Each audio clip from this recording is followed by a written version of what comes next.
New York Mets and the Atlanta Braves will play the final game of this series here at Truist Park. Brandon Gaudin and C.J. Nitkowski back with you from the broadcast booth as we take a look at the Mets lineup presented by your local Toyota dealers. Similar to lineup to what we've seen the previous two games in this series for the Mets, except Francisco Alvarez back behind home plate.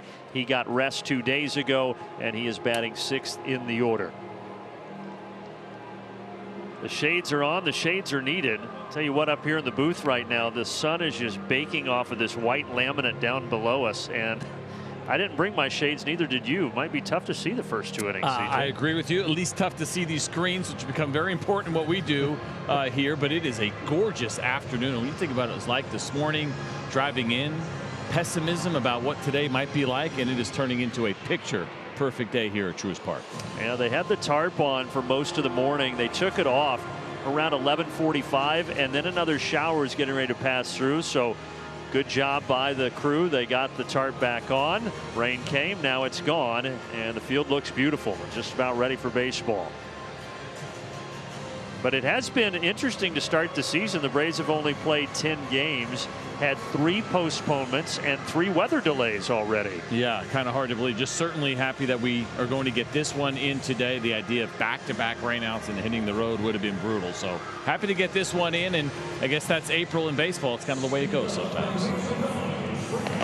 Let's take a look at our Zaxby saucy play as Alan Winans takes the field. Let's flash back his only win last year in 6 starts, CJ. He was excellent up in New York. He was against the New York Mets, of course, the team that originally drafted him. So there had to be some emotion there, but he was fantastic, and he went through the big part of the lineup really, really well. 7 shutout innings for him in that game, and he did get them again a second time, struggled a little bit, but we take a look now at the season debut. The overall numbers that we saw last year from Alan Winans, you're going to see a 4-seam fastball at 94. His curveball was really good last year, only a 143 batting average against. He has a changeup, a 2-seamer, a slider, and a sweeper in there, so it is a very, very deep repertoire for the right-hander.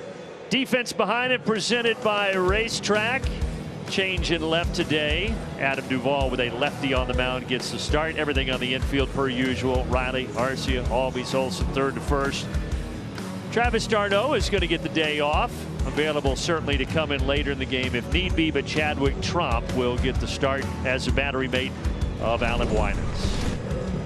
All right, CJ, what do you have for this afternoon's Ford Keys? Well, yesterday, and they're the same. I thought I was kind of being funny because I was going to call this the rubber match, not the rubber match of the series. But now it is the rubber match of the series because it turned into a 3-game series. But personally for Winans, his 3rd start against the Mets in just 7 big league starts. He won 1, he lost 1, and now he's got an opportunity here to win the final one, at least so far here, his first 3 in. How about bombs away? Meaning, you know what? You don't actually need bombs to be able to beat the New York Mets. 21 hits, 13 runs in this series, and only 1 home run for the Braves. And you got a guy in Jose Quintana who's pretty stingy in giving up home runs. That rainout yesterday will be made up September 26th. There was actually a mutual off day when the Mets are already here. They play the 24th, 25th here in Atlanta, do the Mets, and now they will also play on the 26th. So that turns from a 2 into a 3-game series.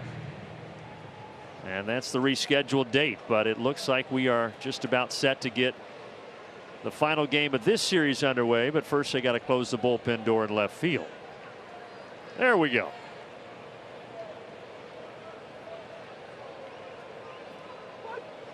So Alan Winans, his season debut, his 7th major league start. He's ready.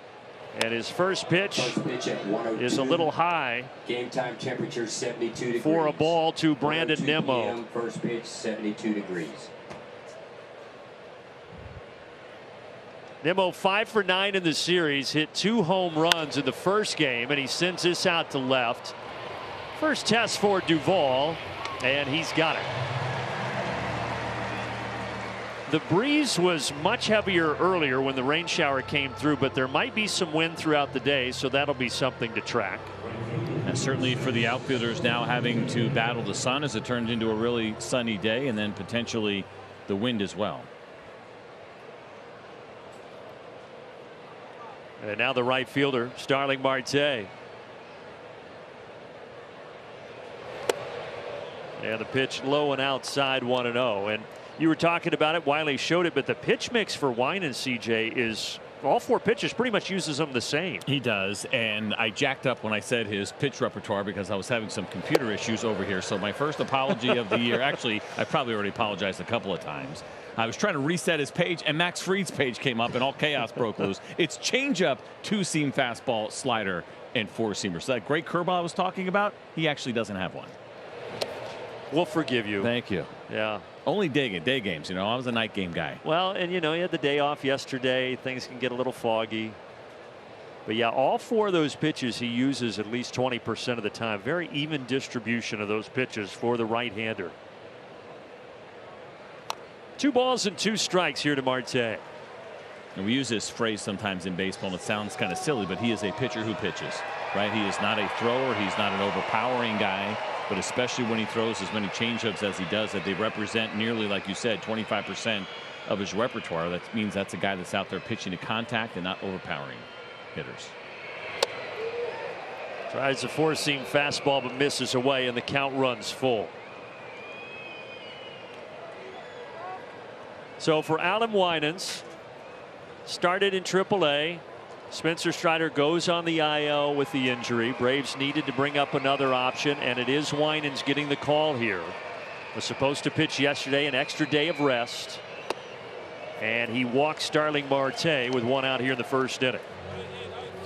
And he's probably, if you think about the group of potential pitchers that could come pick up this 5th spot, I would put probably Bryce Elder in this category as well. Who could handle an actual rain out and then a potential rain delay, right? If you are a high energy, high powered guy, you're losing your mind during that time. Quite honestly, it's the worst. When you're guys like Alan Winans, when you're guys like Bryce Elder, you can probably handle the delays and the cancellations a little bit better than most. Lindor now.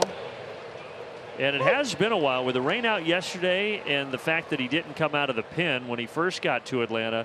He hasn't pitched in 9 days. Good outing for Gwinnett 9 days ago. 5 2/3, only gave up 2 runs and threw 86 pitches.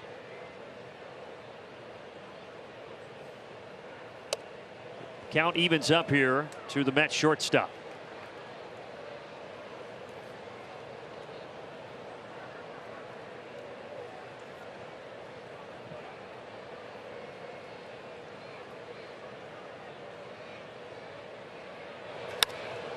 Duvall ready to record both outs so far in this ball game. Nearly the same spot he caught the one from Nimmo, 2 away.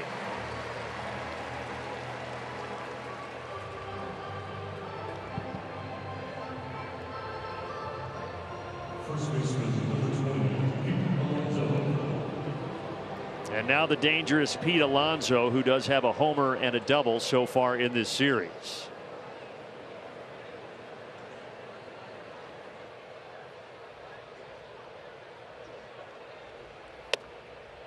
It is a little unusual, though, for Winans. Just his 7th start, 3rd against the Mets, though. So this is certainly the team that he has seen the most in his young big league career. The team that drafted him back in 2018 in the 17th round. Yeah, the irony there is kind of amazing that it's 3 of 7 big league starts against the team that originally drafted you. I don't know if there's that same kind of emotion that we talked about with Kelenic, but might be a little bit, and especially at a time when the Mets are searching for starting pitching right now. Grounder. Oh, bounces off of Riley's chest, and everybody's going to reach. That took a wicked hop. This is one of those plays that you're just going to react and try to use your hands the best that you possibly can. It was 96 miles an hour off a changeup, but it's the hop, as you mentioned, the short hop there for Austin Riley, and it would have been an amazing play if he'd have come up with it. Watch how high here. See how that just had a little bit of extra height to it and jumped on him a little bit quicker than he anticipated. So 2 on, and now Brett Beatty, who is 4 for 8 in this series. All 4 of his hits have been singles, and he's out in front. There's the Alan Winans changeup. That does go as a hit for Pete Alonso. So Austin Riley still just 1 error in his last 57 games. That's how good he's been over there at 3rd. Not much he could do with that last one. Another changeup, 0-2. That's got some serious depth to it, too. That is not a straight changeup. Almost has a little bit of split action to it.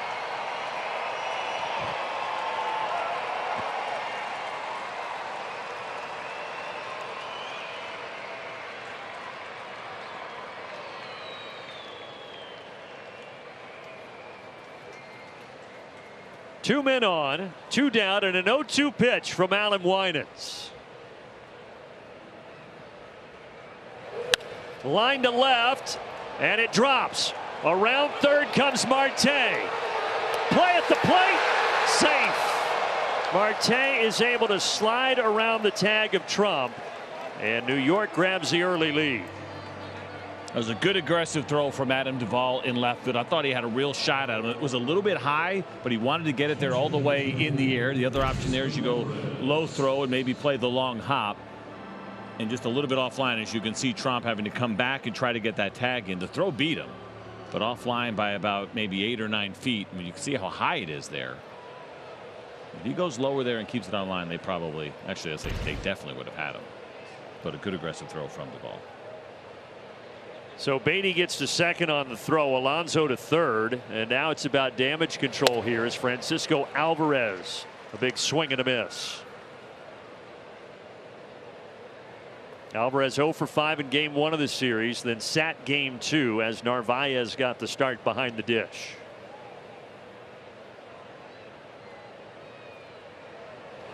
Good pitch, slider away, got him to chase.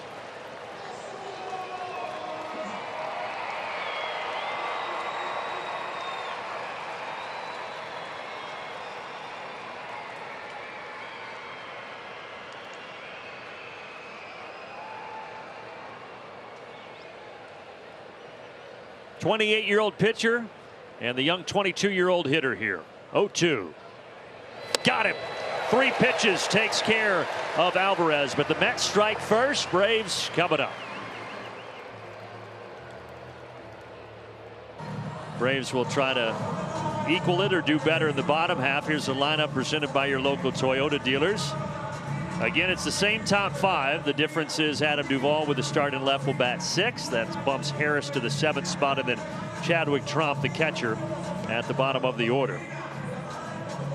On the mound, it is Jose Quintana, the 35-year-old native of Colombia. 13 seasons in the big leagues with 7 different teams. You can see what he's done over his last 13 starts and last season in his 13 starts, and some pretty good numbers. I mentioned this earlier. How about this? It's the start of 2022. Less than a half a run allowed per 9 innings. He has been very stingy with the long ball.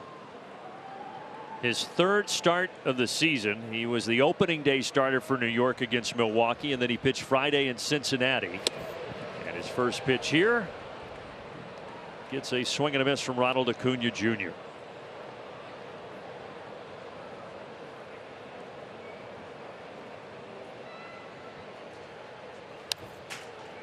We joke sometimes about the different ways that pitches are classified, using words like the sweeper, the way it shows up for Jose Quintana, 4-seam, 2-seam, curveball in there, changeup, and the infamous slurve.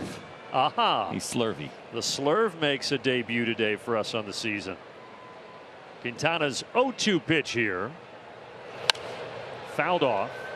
Acuna had a great game on Tuesday, tied his career high with 3 stolen bases, reached base 4 times, and had a couple of hits as well.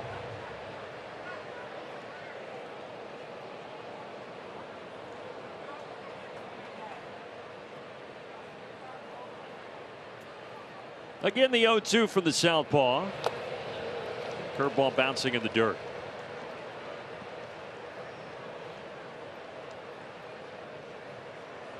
But through those 2 starts so far for Quintana, as CJ talked about, giving up just 3 runs, so he's been pretty solid for what has become an injury-riddled New York starting rotation.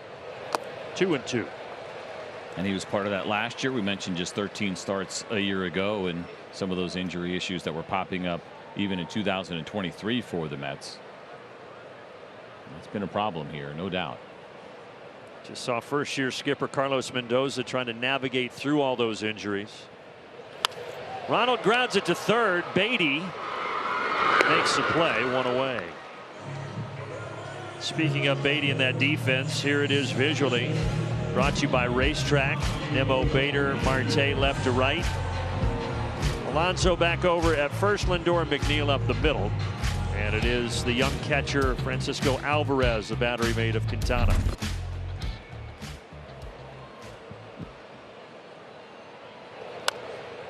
Kind of an excuse me swing fouled to Tom Goodwin, new first base coach.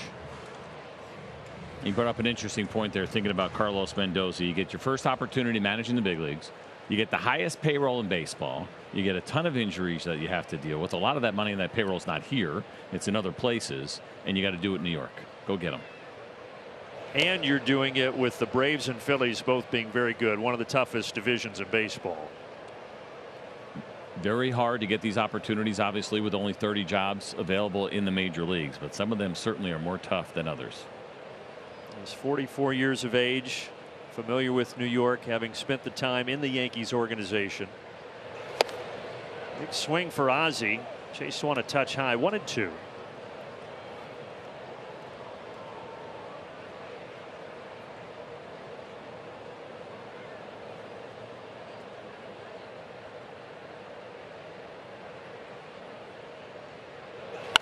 Ozzie puts it in the air to left center field, but the ballpark's going to hold it. Over on the edge of the track is Bader. So Ozzie gave it a ride, but there are two away. They certainly hit it hard enough, just got under it a little bit. 99 off the bat there for Ozzie, who we know does such a great job against left-handed pitching. And probably a matchup he was looking forward to this afternoon.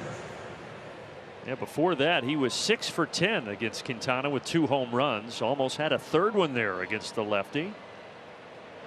Austin Riley, this is home run distance. Is it fair? It is not. It is just foul, sweeping to the left of the pole.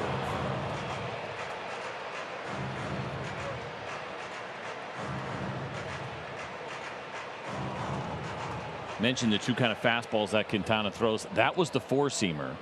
And a pitch that was not all that successful for him last year. The two-seamer, the one that he keeps on the ground, the better of the two fastballs. Well, Austin was all over that, just a touch ahead of it. Fastball inside, 1-1. But I guess that goes back to something we mentioned the other day, that Austin Riley, at least as of 2 days ago, nobody saw more four-seam fastballs than he did. 65% the way pitchers have attacked him. The decision seems to be four-seam fastball to go after Riley. Ozzie hit it to left center field. This one nearly identical. That's about the exact same spot. Bader cutting in front of Nimmo, and we head to the second.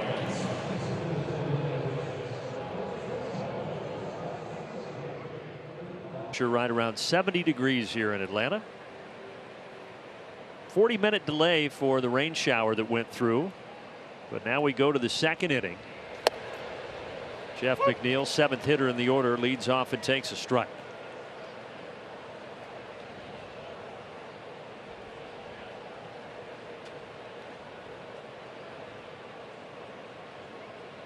Alan Winans, 0-1, and the slider evens it up. So game one of the series, Braves jumped out to a 4-0 lead. Mets would climb all the way back and win it by a run. Game two, Braves got up 6-0 and then had to hang on. Also a 1-run game, but the Braves would win it 6-5. It's supposed to be a 4-game series, but as CJ said, now we get a rubber match with a short 3-game series.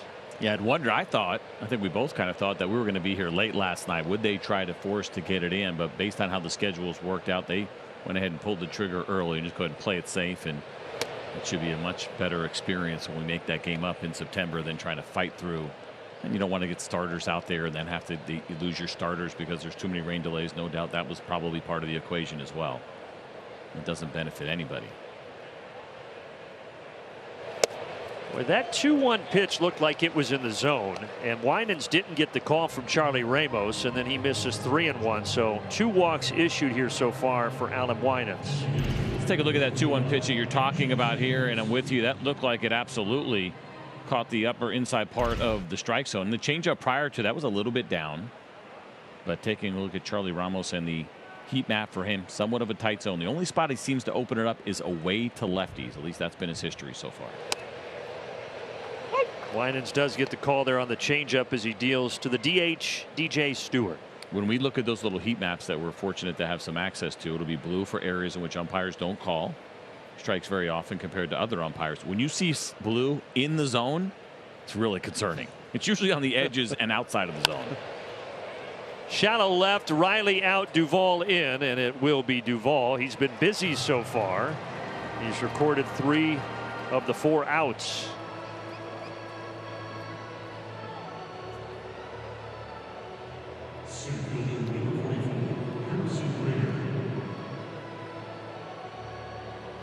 When you look at those heat maps for the umpires, do you see a consistent theme, like overall? And it's something that even going back to before we had the heat maps when I was pitching, is that left on left, something I cared about as a left-handed pitcher. It seemed like a lot of umpires would open up away. Ozzie Albies going over to grab it, and he will get the lead runner, and that'll be it. 2 outs. I mean, you think about all the baseball you watched over the years, it always seemed like left-handers, that left-on-left situation, they get the corner and then some. We do see that with some consistency. What I look for is who's willing to call the pitch down. Might be just below the zone. Charlie Ramos, at least his history has said that he's not going to be that guy, but it's helpful. But back again in the old days, and I joke about it, but it would be word of mouth.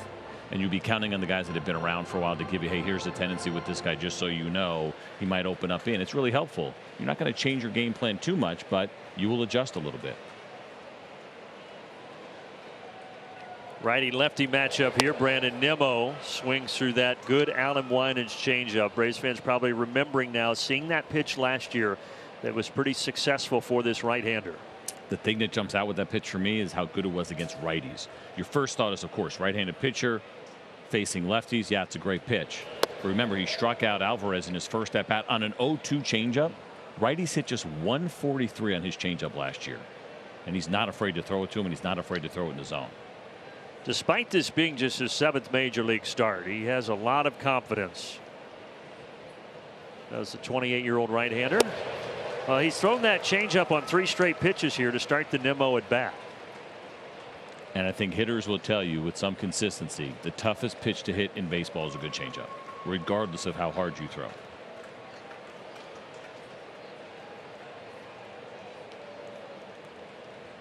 Runner goes center field. Michael Harris. It was another changeup, and it fooled Harris and went off his glove all the way out to the wall. And coming in to score is Bader, and making it a 2-0 Mets lead. It looked like Michael Harris had a beat on this ball. It had some carry to it. Good backspin off the bat. It was a changeup, and it was hit pretty hard.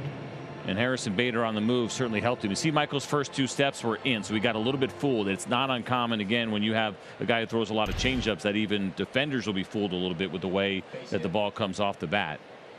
And that one looked a little bit different for Michael compared to what he's used to. It does go as an RBI double for Brandon Nimmo. And Nimmo has had the best series of anybody in a Mets uniform. Now 6 hits, 2 homers, 6 runs driven in.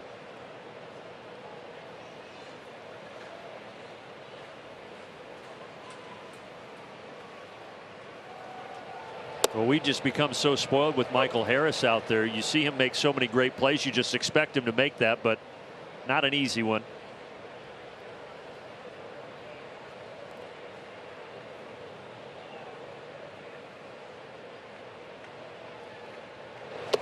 But knowing Michael, I guarantee you first thing he'll say post game is, I have to make that play. Oh, I think so. He certainly has been accountable throughout his career and frustrated by it. And like I said, you see it a lot on changeups, and where defenders will get fooled on that first step.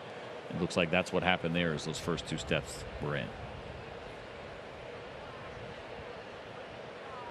Starling Marte walked last inning, and now he's ahead of the count here, 3-1.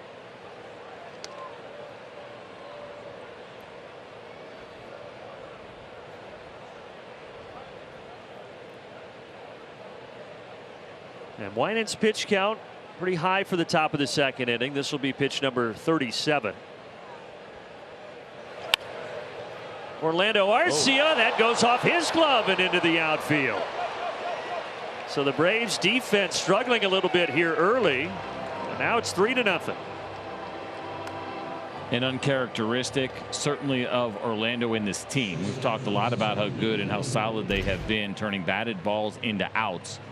This game in particular has not been their cleanest, as that one looked like it hopped up a little bit more than Orlando was anticipating, and catching him on the heel of the glove.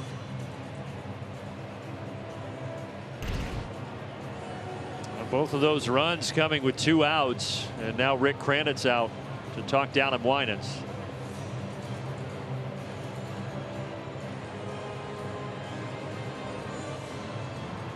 The Braves went their first 8 games without an error. They have not officially scored that play to Arcia yet, and they do call that an error. So that is the third Braves error of the season.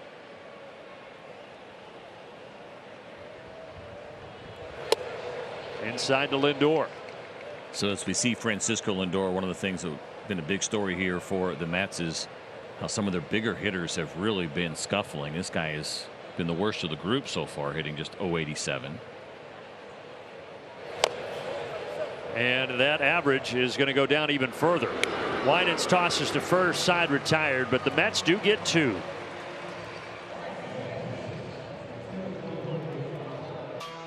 He has been great. Of course, Michael Harris in there as well. And guys love hitting in this ballpark. We've talked about it. Great place to hit. See the ball well. Frenchie talked about it when we were with him over the weekend about the great hitting background. Let's see if Matt Olson can jumpstart the Braves offense here. Quintana getting the call at the bottom of the zone. 1-1 to the lefty.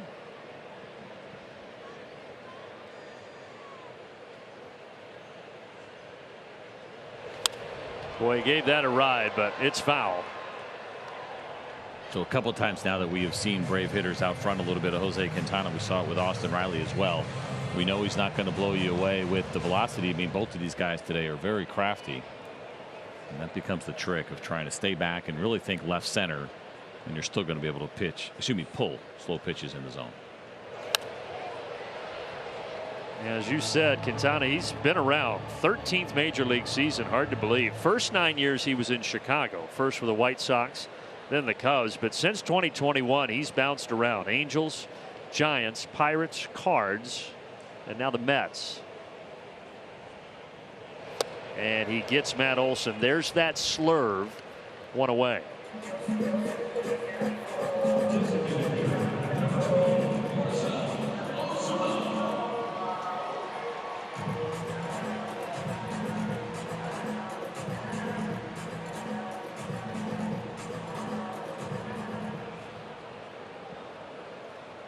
Marcell Ozuna has had a lot of success against this left-handed pitcher. 10 for 22 with 7 runs driven in when these two have faced off in their major league careers.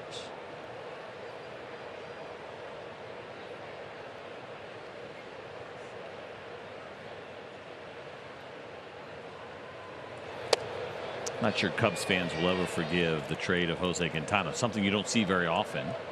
Going to the White Sox, you don't see Yankee Mets trades. You really don't see Dodger Angels trades very often.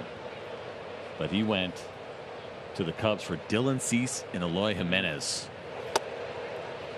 Dylan Cease now a Padre, but a couple of guys that have become very good players in our game. Speaking of the White Sox, those big three, they're veterans, and Jimenez, one of them out right now, all injured as they often have been. It's been a tough start for the White Sox. That one downstairs, so a 4-pitch walk here with 1 out to Marcell Ozuna.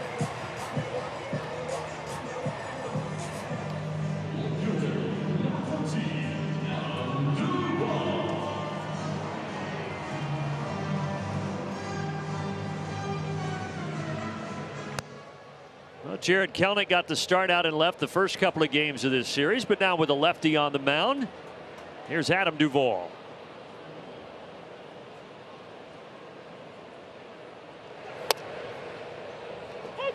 Strike somewhere near the inside corner. 0-1.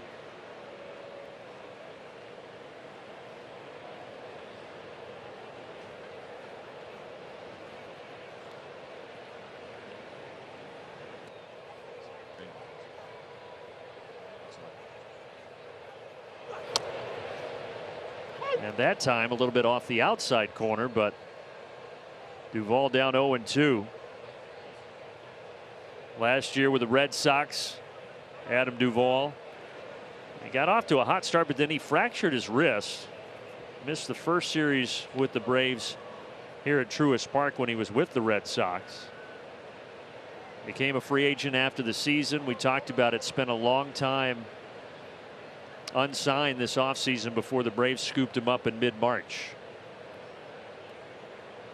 And he's looked surprisingly good for that short spring training that he has had here. And even though he's down the count 0-2, good matchup for him. A couple of home runs in his career against Quintana. Both of those in the same game in 2022. Inside 1-0. I wonder what it's like for a veteran like Quintana. If you saw that right there, he's 35 years old. He's got a young catcher in Alvarez behind the plate and giving him that really encouraging sign, like, that's a good job throwing that 0-2 pitch in off the plate. If you're a cranky veteran, you're like, yeah, I get it, dude. I know. I've done that many times in my life. 1-2. This time Alvarez with a block to keep Ozuna at first base. When he was doing that when Alvarez was like 7 years old. That's right. Alvarez 22. He's 21 last year as a rookie. He was one of the hottest prospects in baseball going into the 2023 season. And he did have a nice year for the Mets at 25 homers.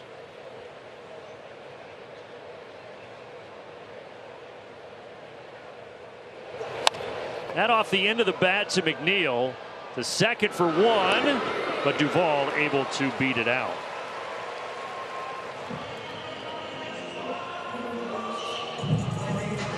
Tom Goodwin, that play in center field, he was talking to Michael Harris about it after that last half inning. Yeah, a good conversation there. Tom Goodwin obviously has been around the game a long time, and even that little hand motion right there, almost to say, like, hey, that ball looked like it took off a little bit more than everybody was anticipating, including Michael Harris. But you want to make sure you're having the conversations just to get to the bottom in case there is anything that needs to be addressed, what he saw, what good he saw. What was the read? And listen, Michael Harris is a tremendous outfielder. It's not as if they got to teach him how to play the outfield, but you always want to make sure you're checking in on guys when something maybe didn't look right. And nice to have a resource like Tom Goodwin, who most of his 14 big league career was out in center field from 91 to 2004. Michael Harris to right field. Marte, where the dirt meets the grass on the track. He's got it, and we are through 2 innings in Atlanta. Stairs. Adam Winans, 39 pitches so far, 17 changeups, 8 fastballs, CJ. Yeah, that is a big number for him, and obviously the confidence is there for him to throw it even into the middle of this lineup in the strike zone. That is a good sign for Winans. Middle part of the order, starting with the cleanup man Alonso. Fouled off the mask of Chadwick Trump. If he wasn't awake, he is now.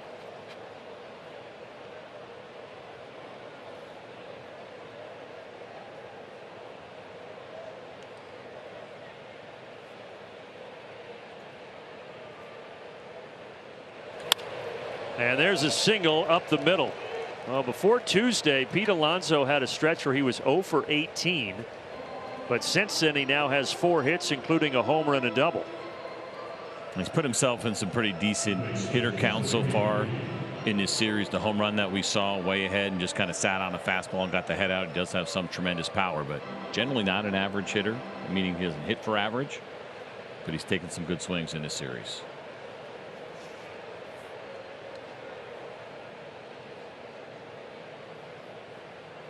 Brett Beatty, who had an RBI single to start the scoring in the first inning, takes a changeup for a strike.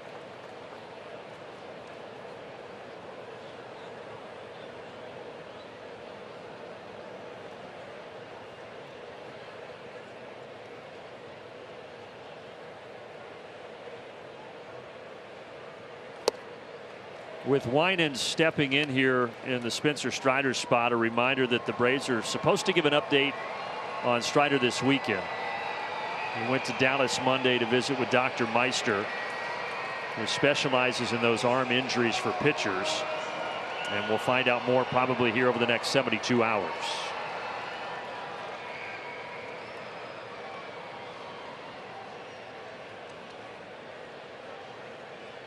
Oh-2. Weakly grounded to second. Alonso jumps over it. And Ozzie, not distracted, makes the play at first. It's great focus. That is not as easy as Ozzie just made that look. And you have a decent runner coming out of the left-handed hitter batter's box, so you don't have a ton of time. And then you got the big Pete Alonso reindeer move as he jumps over that. After he did, he almost fell, though. He didn't stick the landing. That would have been amazing. Polar bears don't do hurdles in the Olympics. Francisco Alvarez now. Alvarez uncorks this to left center field, and nobody's going to get to it. Another run is going to come home, and the Mets have a 4-0 lead. A hanging breaking ball. He went to the slider. He struck him out on the changeup last time, and perhaps feeling like he wanted to mix it up. Now you can see where the glove of Chadwick Tromp is, down and away, and Alan Winans knew it right away that he left this thing up in the zone in a hittable spot, and Alvarez took a pretty aggressive swing at it. Well, the Mets came back from the Braves, or against the Braves, on Monday down 4. Braves will have to try to do the same here in Game 3 of the series. Jeff McNeil walked last inning.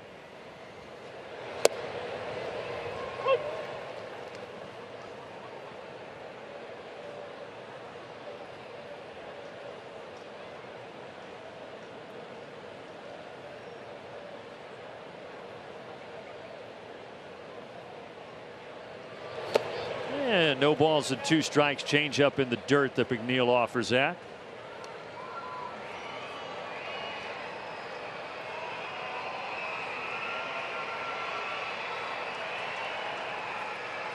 McNeil, who won the batting title 2 seasons ago when he hit .326, but .270 last year for the Mets, and he takes that downstairs.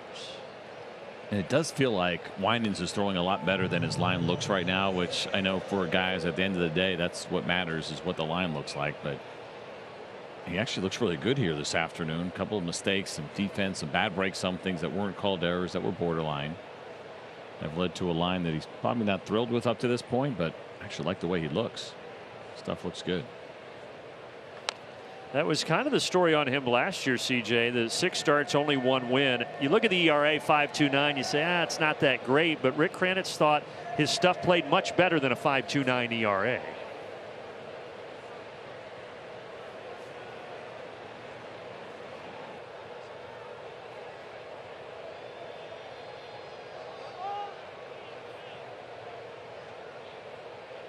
He was good with the strikeout to walk ratio last year. 34 strikeouts, 8 walks, but today the 1 strikeout and a couple of walks.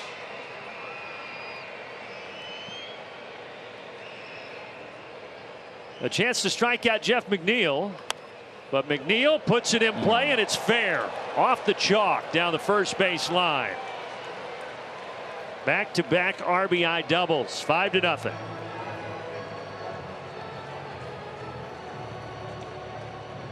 He's sticking with his bread and butter and using that changeup, and got himself ahead of Jeff McNeil, but this one just a little bit too much, and you got to credit McNeil probably more than you worry about the pitcher. He stayed back long enough and just barely hooked this thing to keep it fair, and it is feeling like an afternoon of bad breaks for Alan Winans.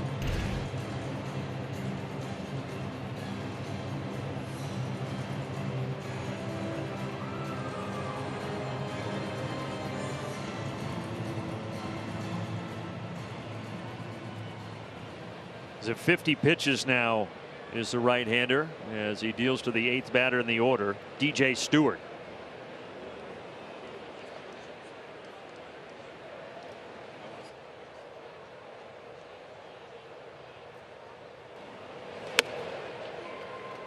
DJ Stewart so far on the season just 1 for 15, but that first hit of the season, which came on Monday here at Truist Park, was a 2-run homer.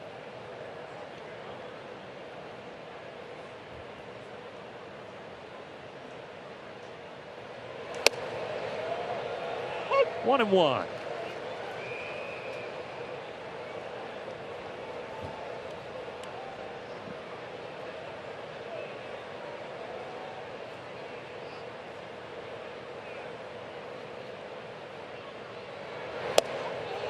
Ooh. It was a nice combination. When elevated fastball got the call that might have slightly been above the zone, it comes back with a changeup at the bottom. And 2 things that are frustrating there: 1, that you didn't get the call, and 2, that you didn't get the hitter to swing. Because you execute a good pitch, you feel like you put him in swing mode, but it didn't happen. To right field, and very well hit, and that is headed for the chop house. 2-run homer by DJ Stewart. So his only 2 hits of the season have both been homers, both here at Truist Park in this series. And the Mets have opened up a 7-0 lead in the 3rd inning.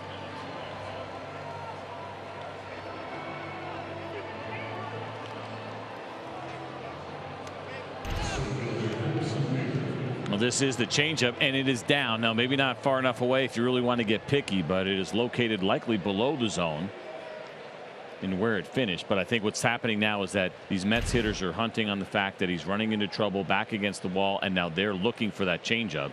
It was McNeil and now Stewart, back-to-back hits on the changeup.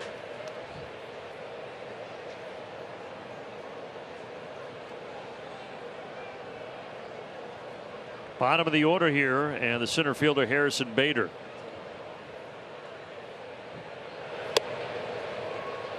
But it started to unravel last inning with a couple of bad breaks, as you said, for Alan Winans. And now 4 more runs here in the 3rd inning.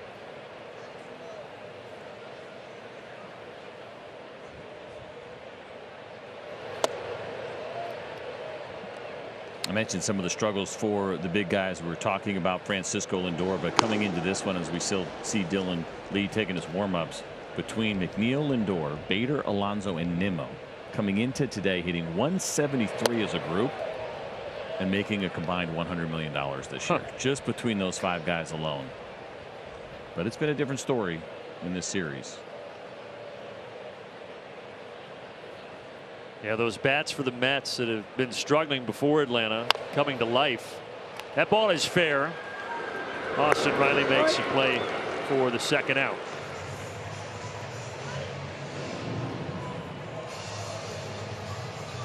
You know, they'll be an interesting team to track. 2 years ago they went over 100 games, but they collapsed late. Braves catch them, win the division. Last year the disappointment when they only won 75 games, so they switch over to Carlos Mendoza as the new skipper. Buck Showalter out, and then they come into this season, especially with a pitcher injury, CJ, I would say, with pretty low expectations. Certainly from the outside. I don't know if they were, looking at things a little bit differently on the inside. You want all teams to believe they have a chance, and again, they have named players and guys that have something on the back of the baseball card that has been impressive, at least at one point in their careers. But I think a lot of people not expecting them to be contenders, and not sure they're going to add even if they're in contention. Matt Olson takes this on a couple of bounces, and that will do it in the top of the 3rd. But the Braves offense some work to do. It's now 7-0.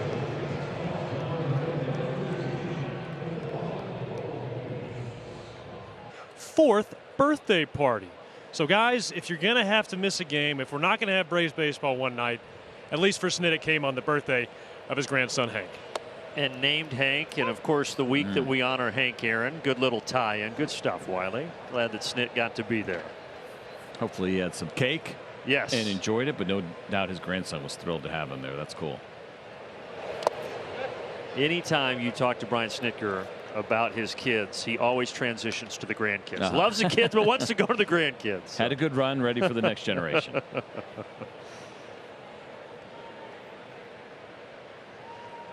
Orlando Arcia 3 for 8 in the series, leading off here in the bottom of the 3rd.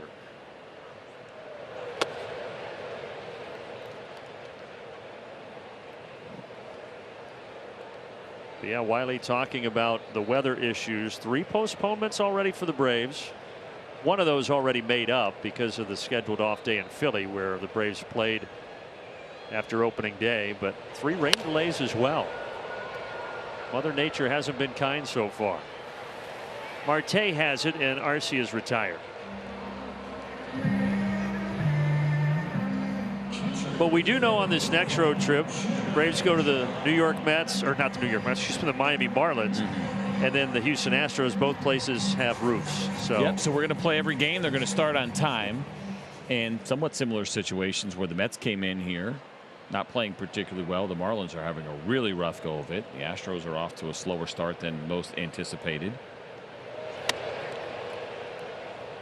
So some opportunity that there always is, no matter who the Braves are playing. But the anticipation is that this should be a pretty strong road trip for the boys. 3 in each place before heading back home. Talk about the Mets and their starting pitching issues injury wise. Boy, the Marlins, they have been hit hard. They are really cobbling things together in their rotation right now.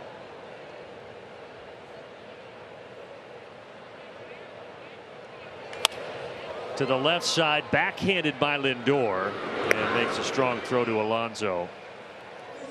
Ronald Acuna coming up. Our Destin Fort Walton Beach, Florida trip around the bases last night. Yeah, Ronald Acuna was tripping around the bases. He had 3 stolen bags. Yeah, taking advantage. First of all, he's got great speed. He can steal against anybody, but especially here with the Mets, who continue to struggle throwing out base stealers. Now, base stealers a perfect 21 for 21 against their catchers this year, and so he sensed the moment and took full advantage of it.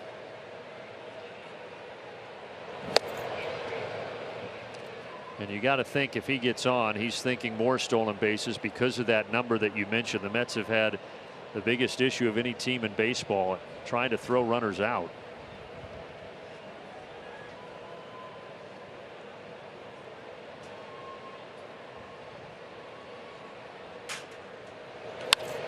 It goes back to last year for Alvarez, and he burst on the scene because of the big bat. Mets fans were excited to have him. He wasn't even there the whole year, and he was 3rd in baseball in stolen base attempts against. Like the league, it doesn't take long at all for the information to get around. They knew there was opportunities there. So that's one part of his game that will have to improve, because what he does, he puts a lot of pressure on pitchers then to be quicker, and then you make more mistakes when you do that. As a pitcher, did you feel that when you had a slow arm at catcher? Yeah, I was so bad at holding runners to begin with, even for a lefty. So it was more me hearing pressure, I think, that was coming for the catchers, knowing they had to be quicker, and it was the other way around. But you like to make those adjustments if you can. Slide step quicker to the plate, whatever it may be. But at the end of the day, you got to execute your pitches. That is the most important thing. And some good pitchers, not that they don't care, but they're just not going to change. And one of the worst in the game, shockingly, is Aroldis Chapman. Guy throws 101 miles an hour. He is terrible at holding runners. Like 15 stolen bases against him before he was traded to the Rangers last year. And it's just like, you know what? Knock yourself out. I'm going to go 101. Hopefully I'm going to strike this guy out anyway.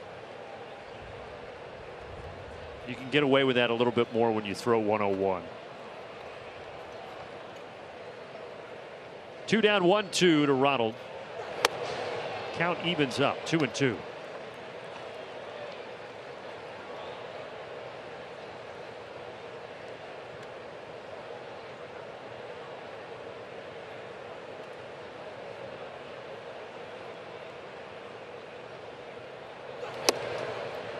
Three and 2 now. Ozzie Albies would be next.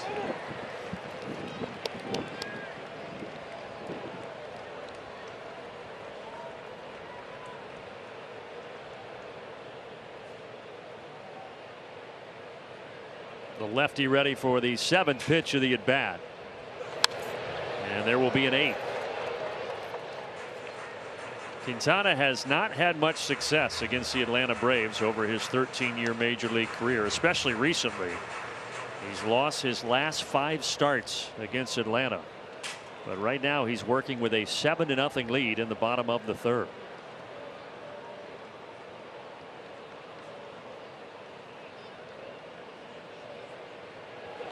Ronald lines it into the mitt of Beatty, who jumps up to grab it. Everything is going the way of the Mets through 3 innings. Core and more Braves alumni on May 6th at the Atlanta Athletic Club.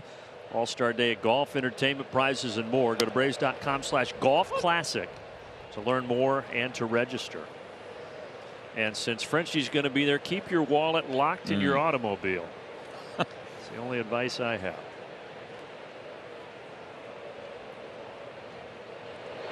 Boy, in between innings, CJ just made an impressive looking breakfast sandwich up here.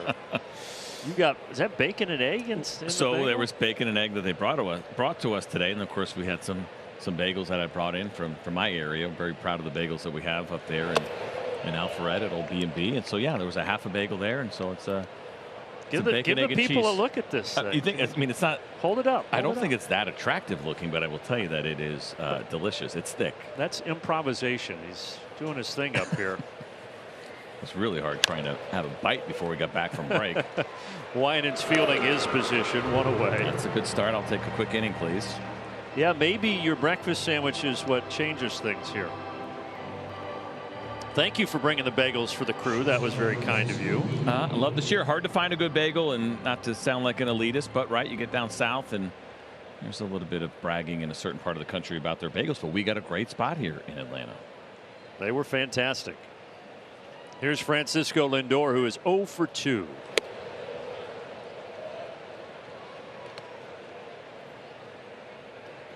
course, completely going against my limited carbs that I'm trying to stay away from. But, you know, the bagel, the pizza, all very tempting.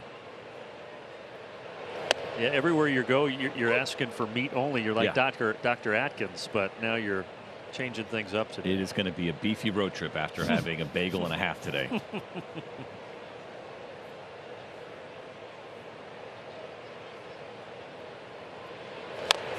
Lindor fouling this into the Braves dugout, 1-2.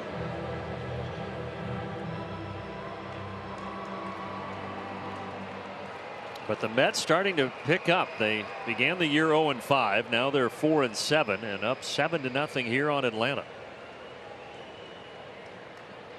1-2 from Adam Winans. And Ozzie cannot get it. Needed a couple more inches on that left arm. Lindor makes a big turn but returns to first. A quick message here from Truist. When you work with someone who knows a lot and cares even more, you're unstoppable. Truist. Well, we talked about Lindor's struggles before that hit. He was 4 for 47 on the season, but he gets a 1-out single there.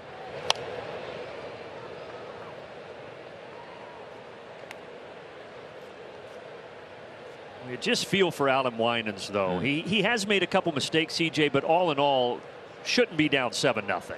And I would say this, even that base hit from Lindor was not hit particularly hard. And now we'll say this, when you have his kind of stuff, right, not an overpowering fastball, uses that changeup really well. You are relying on your defense. You are relying on weak contact and that ball hitting hopefully at your defenders. And so we've had some balls. Yes, you're right, some mistakes there, but also some of the weak contact has fallen in for base hits as well. And he kind of understands what the situation is now to try to get as much length as he possibly can as he gets ready to throw pitch number 72 and save that bullpen for the upcoming road trip. Runner was going. Ozzie still gets a double play out of it. He kept that foot on the bag, and he can laugh about it with Francisco Lindor. On we go to the bottom of the fourth. Ozzie, such good success, as we often talk about, against lefties. Look at the numbers since the start of last season. 380 for an average, over 600 slugging, and over a 1 OPS. And the first pitch here, he hammers it, but it's fouled down the left field line. Sounded like he broke his bat, and he is going back to the dugout to get a new one. Out in front of that four-seam fastball at 90 miles an hour. Whenever we see these kinds of pitchers, and obviously Ozzie has had a ton of success against them. We talk about opposite field gap. Chipper talked about that last year with Austin Riley and thinking about, in the case of a right-handed hitter, just right center field gap so that you can stay back on some of the slower stuff and even his fastball because it's not overpowering. Today so far the Braves have been a little bit ahead of Jose Quintana. So with the new bat, Ozzie softly in the air to Lindor, backpedaling, making the catch, one away.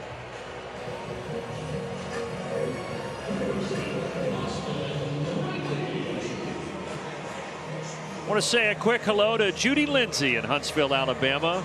Good friend of our producer Gretchen Caney, been a Braves fan her whole life, watches every single pitch of Braves baseball. And Judy, we always appreciate you being with us on each and every telecast. Hope you're having a wonderful Thursday. Pitch low and outside there to Austin Riley.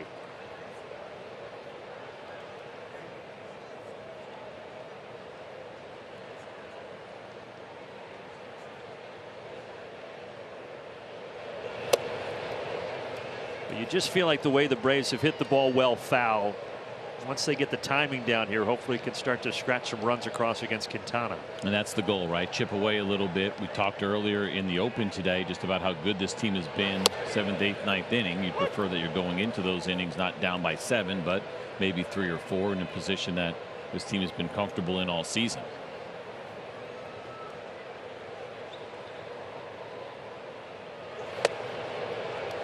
So far the Braves just one base runner. That was the walk to Ozuna in the 2nd inning. No hits for the Braves so far.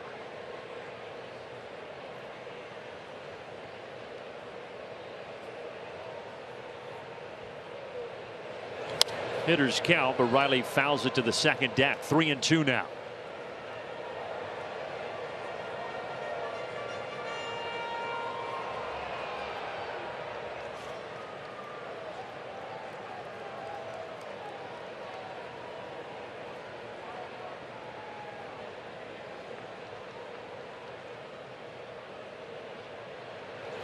And that is a swing and a miss for Austin Riley, and down he goes. 2 strikeouts now for the lefty Quintana. Fastball looked like it had a little cut to it. The four-seamer, for the most part today, has stayed straight. And that one at just 92 miles an hour, but some late movement there against Austin Riley. I mentioned he has not won in his last 5 starts against the Braves. He's lost all 5 of those outings.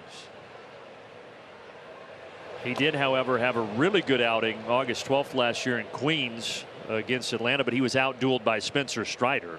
6 innings, only gave up 1 run, did Quintana, but Strider didn't give up anything, and the Braves would win that game. And then 11 days later here in Atlanta, Quintana struggled, gave up 5 runs in 5 innings, and lost that game as well. Right now he's cruising along. Is this one going to stay in play? It will not. What he's done a pretty good job of here this afternoon is keeping the baseball off the barrel. You mentioned only 2 strikeouts so far through 3 2/3, but you're seeing some pitches that so far this season we've seen this lineup get to. And they're just getting under them. They're just fouling them off. They're maybe a little bit early. And that's the goal, especially when you're this kind of pitcher. You're just trying to keep the baseball off the barrel, and he's done that so far.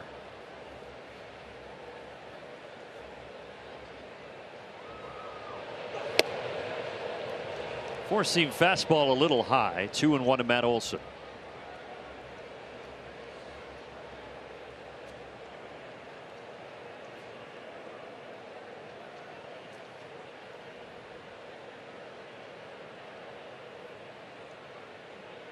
Alvarez positions outside, and that's where the pitch goes. Missing. 3-1. I find Francisco Alvarez's body language kind of fascinating behind the plate. There was a shake off there. Seemed a little annoyed by the pitch, or maybe a non-call. Matt Olson deep to right field. Back is Marte. It's off the top of the wall. Matt might get 3. Yep.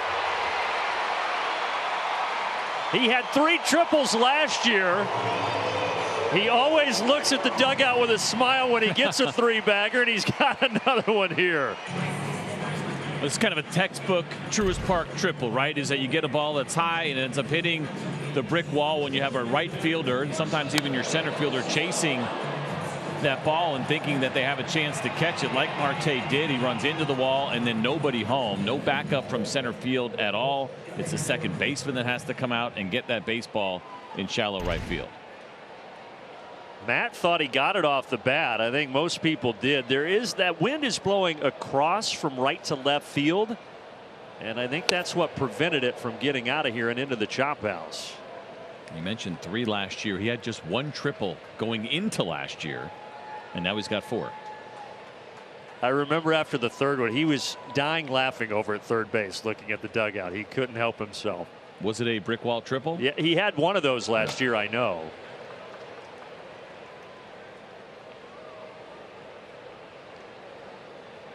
Yeah, so how about that? 1 triple all career going into last year. Now 4 since for Matt Olson. Let's see if Marcell Ozuna can get him in and break that goose egg for Atlanta.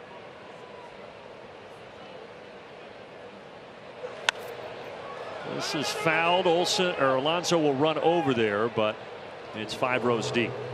It's one of those things for me, at least. I understand it's a smaller part of the wall, but you think about when you go to Boston and Fenway and the way that you play left field. The center fielder is on alert that high fly balls hit the left field. You got to bust it over there in case your outfielder, your left fielder is going to go for it. If you can't get to it, you have to be there to back it up. And I feel like here at this ballpark that the center fielder kind of has that same obligation because of what the brick wall can do. Bader didn't move an inch. And he stayed comfortable there in center field. An inch, maybe not there. He moved a little bit, but there was not much effort to get over there.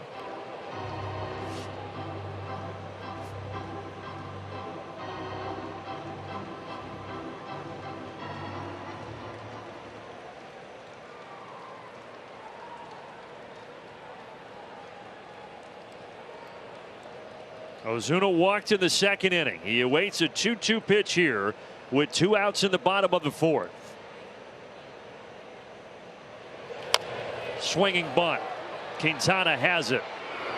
And Olson is stranded. On to the 5th.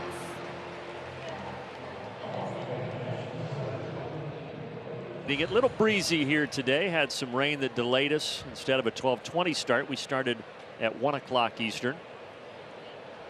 And now here we are at 2:14 Eastern, beginning the 5th inning with Brett Beatty taking a pitch outside.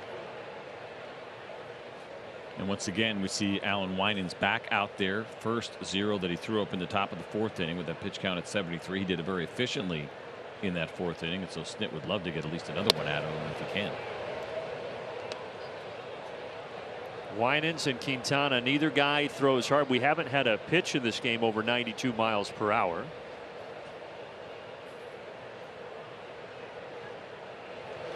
Foul ball, 2-1. And it's a good time, I think, to put an emphasis on that as we're going through all the injuries, and we talked about it a little bit yesterday. Peter and I did on the pregame show. We're all looking for answers because it feels like it's a higher rate than usual, even though it's probably closer in line. But velocity and chasing velocity and spin rate, that's the center of the conversation. It's foul. And I saw you making a comment on Justin Verlander's comments from a couple of days ago. He's coming back, rehab start the other day in the Houston organization, and he said the pitch clock may be a small factor, but he really tipped his cap more to the style of pitching for the young guys, and everybody's throwing as hard as they can, spinning the ball as fast as they can, and he was saying that maybe that is the heavy issue with what's going on right now. And for a lot of pitchers, they're doing this before they even have kind of their big man bodies, if you will, and doing it at younger ages, and I think that absolutely plays into this. He didn't get drafted out of high school, Justin Verlander. I didn't get drafted out of high school. Didn't throw hard in high school. Same thing for Verlander. Finds a place to play at Old Dominion. And as he said, as I started to get my man body, started to put on weight, that's when his velocity took off. He became a really high round draft pick. Same for me. Obviously didn't have the success that Verlander had, but didn't get drafted out of high school. Didn't break 80. All of a sudden, mid-90s, by the time you get to college, end up being a top 10 pick when your body was ready for it. And we're trying to get there before our bodies are ready for it for a lot of these young pitchers. And that's when it starts. And then eventually you break down.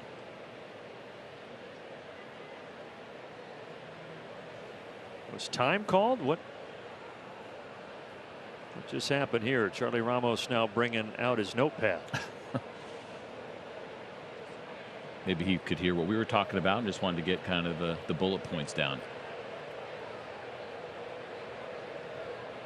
Oh, you know what? It could have been that Trump called timeout and that counted as a mound visit. Yeah, and he just wrote that down.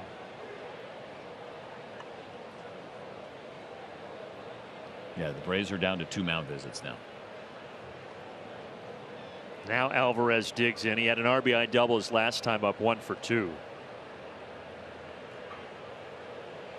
I found what Verlander was saying, though, interesting. As far he said the velocity pressure on pitchers really dates, he said, to 2016 when balls started flying out of the park. And Verlander said that's when I changed my approach to pitching, feeling like I needed more swing and miss to avoid the guys putting it in play and hitting it out of the park. Ozzie Albies makes a play, 2 away. And I think it's a fair assessment of the situation, because as much as you may tell a guy, hey, you know what, you might be better off, you might have more longevity if you can dial it back a little bit, if you can pitch at 90%. Good luck telling a competitive person that in a really competitive field that you don't want to go as hard as you possibly can. It's a challenge, even for Verlander, who certainly will very likely be in the Hall of Fame, but has his eyes set on having that long career and pitching well into his 40s. He wants to kind of be the Tom Brady of Major League Baseball. Well, how do you survive that long? You got to keep up with the trends. But we watched these two guys today. Obviously different stories here, with Winans being younger and Quintana being around for a long time, but you certainly can pitch at lower velocity. And the idea of you can even be an all-star the way Bryce Elder was, averaging 89 miles an hour. But it's hard. It's hard for kids. They see so many things online. It's hard. You want to go play at the best college you can play at. And Eric O'Flaherty had some really good comments on the podcast that he does with Dave O'Brien, 755 Forever, that I think are worth listening to. The back half of that podcast, he dug into it as well, and his kind of experience trying to get into college and not having the velocity that he needed. It came at the right time when his body was ready, but there's some real pressure there now on young players. Adam Winans has his first 1-2-3 inning, and we are halfway home.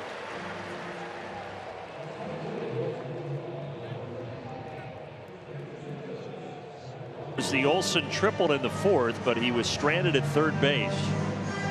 And now Adam Duvall will lead off here in the bottom of the 5th.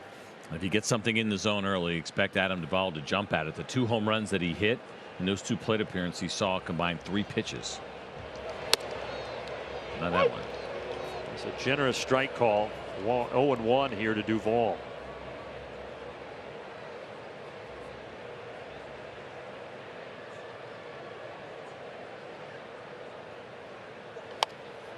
Off the end of the bat. That'll work, though. Little bloop single to right to start the 5th inning. And you'll take it because that was a pretty good pitch. After the call that was probably off the plate with a breaking ball, Quintana tried to do it again. Adam Duvall ready for it. He had to make something happen being down in the count. And like you said, even though it was off the end of the bat, you'll take it right now down by 7. First time the Braves have had the leadoff man on. See what they can do with it. Michael Harris 3 for 9 in the series with a run driven in.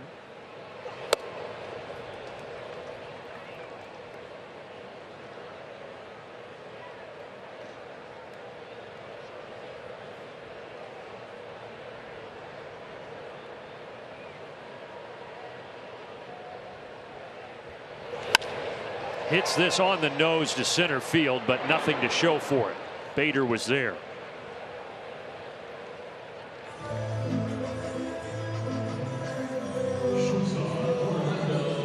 It's been that kind of a day so far for the Braves.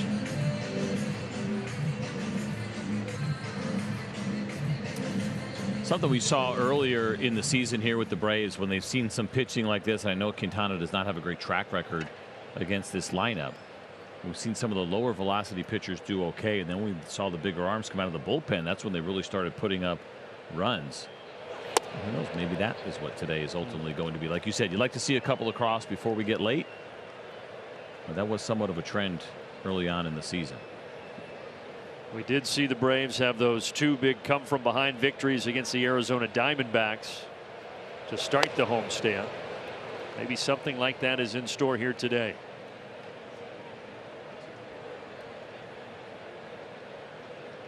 "35-year-old Jose Quintana, lone All-Star season way back in 2016 when he was still with the White Sox.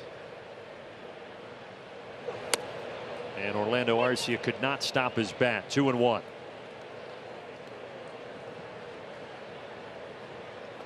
Quintana's 2nd year of a 2-year deal that he signed before 2023, but last year he began the season injured. A stress fracture in his ribs, and he didn't make his Mets debut until after the All-Star break last season, so he was just happy to be healthy to start 2024.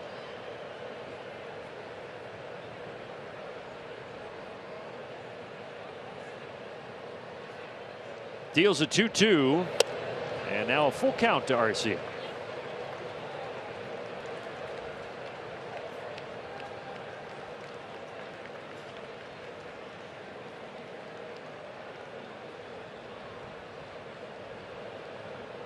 Payoff pitch high, and the Braves have 2 on base for the first time today.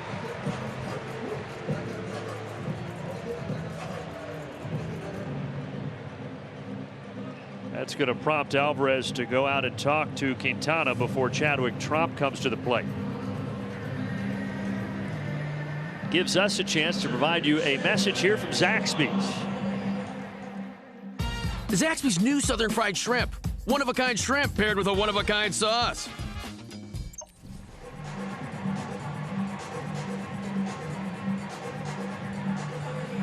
It's a lengthy meeting too, and again kind of interesting. Now when you're in this position, I joked about it with Alvarez and Quintana being 35 years old. You have this young catcher, but you're going to be a catcher, you're going to be young, you have to be assertive, and obviously he has a pretty strong sense of what he wants Quintana to do right now, or feeling like he knows what he has to hear.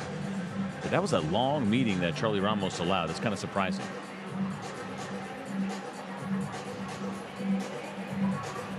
Alvarez does not lack confidence, and I don't mean that in a sarcastic, backhanded way. They say that he is a very confident player, believes in his abilities. As I mentioned last year, one of the top prospects in baseball. Did you see what does it say? The troll on his neck? I couldn't see on his chest protector. You can't see it when he has the when he's kind of looking down. Could that be the nickname? Underneath the mask there, the top of the protector. I didn't see it. It's right along the neck. Yeah. It does.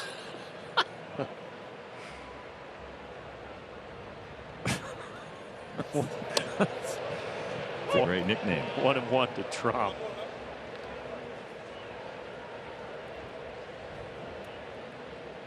I mean, any guesses here on? Does that have to do with his height? I can hear you typing on the computer over there. Well, Baseball Reference is pretty good about having most players' nicknames and some obscure ones that you've never heard listed. Nothing here from them. Is it just his persona online? I don't know.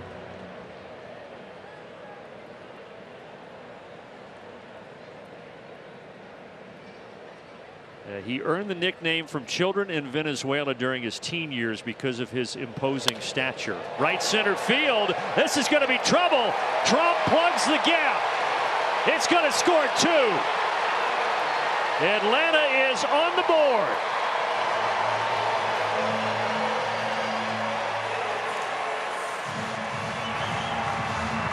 It's a good at-bat here from Chadwick Tromp. He gets down in the count 1-2. He gets that really good changeup, and it's pretty well located down and away. And look at Chadwick with the head down, arms extended, staying through that baseball as he drives it into that right center field gap. And I saw this little bobble here, and I thought maybe we would see a catcher triple. But he probably does the wise thing when they're down and pulls up at second base. Good to see Chadwick Trump bring his bat to life here, getting an opportunity with Sean Murphy still on the IL with the oblique injury. And he makes things more interesting here, and now he's in scoring position for Ronald Acuna Jr. Who is also in scoring position as he stands in the box. That's right. Much every time. You can buy a shirt online, by the way, that says El Troll with Francisco Alvarez's face on it. I don't think you're in the market, but I just, you know. There's a T-shirt for everything. So that had to do with basically his kind of friends at that point in his life. Yes, calling him that? in Venezuela because of his stature.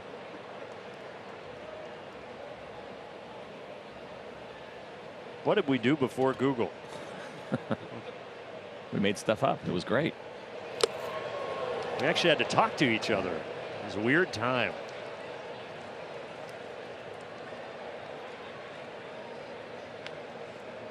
Ronald hit the ball very hard last time, but Beatty at third base jumped and robbed him of a potential double.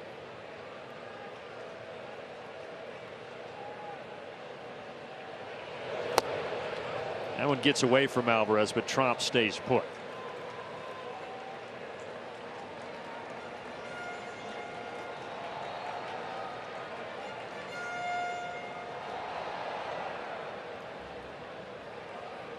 For Chadwick Tromp, just his 32nd major league start today. 23 for the Giants a couple of years ago, and limited action last year, now this year with Atlanta.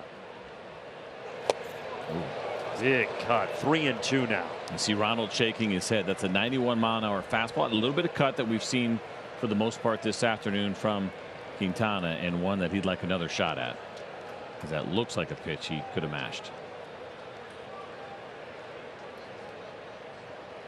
Payoff pitch. Oh, looked outside, but Charlie Ramos rings up Acuna. Ronald is frustrated. 2 away. And understandably so. This pitch looked like it was off the plate pretty close. You can see how much Alvarez brings it back. And I go to, whenever you're going to move that much as a catcher, you're telling the rest of us watching that pitch was off the plate. That's a big second out for Jose Quintana and the Mets.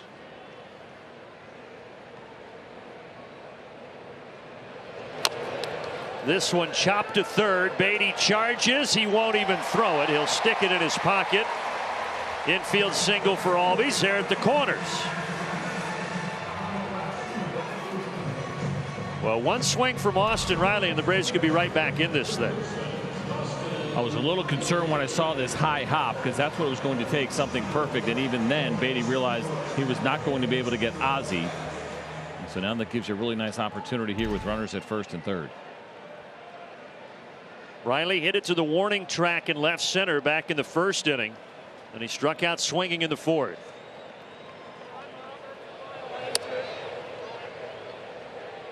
Oh, that's a pitch clock violation. 1-0.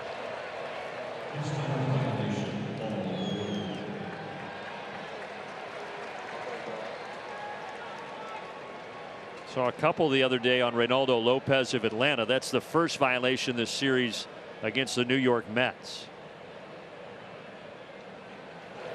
That gets by Alvarez. Here comes Trump, and he's safe. Alvarez had trouble picking up the ball, or there may have been a play at the plate, but it's 7-3. You take them any way that you can get them at this point, as the Braves are now creeping back into this one here. And look how elevated this pitch is, and one that Alvarez probably should have caught. It clanks off the thumb, and so it was the bottom part of his glove that it hit. And a good read by Chadwick to make sure he scores on it. I think if he fields that cleanly, it may have been bang bang, but once he bobbled it, easily safe. 7-3.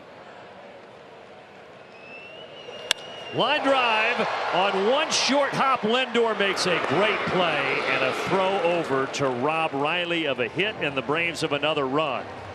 But Atlanta starting to claw back.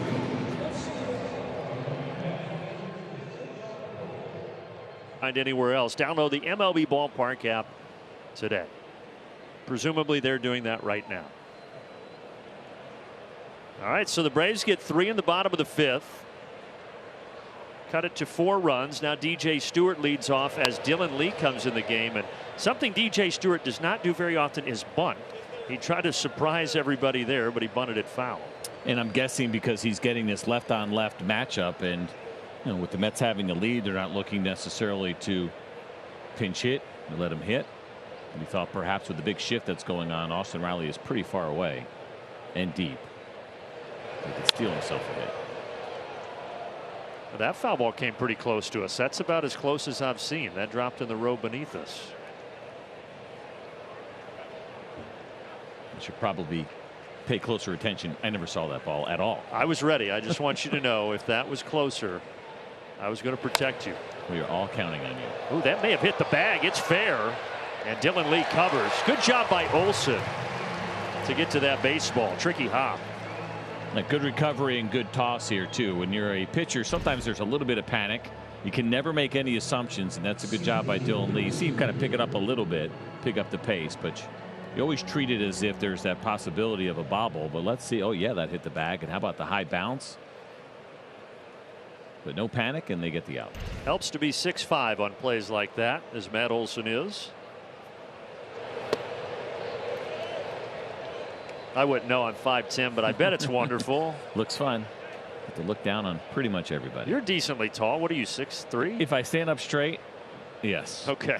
Still working on that one at 51 years old, and I'm probably starting to shrink a little bit, I would guess.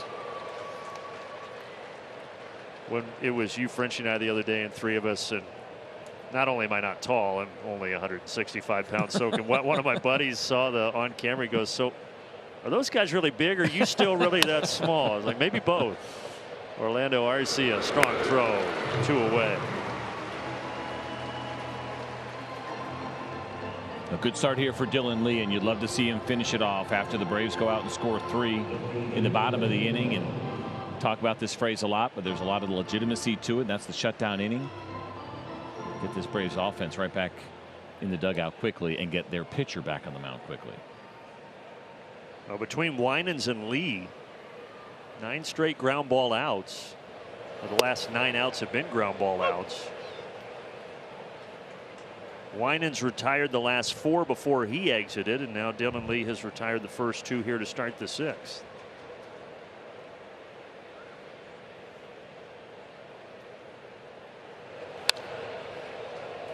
Brandon Nimmo, who entered the series 3 for 29 on the season, has 6 hits here in Atlanta in the 3 games.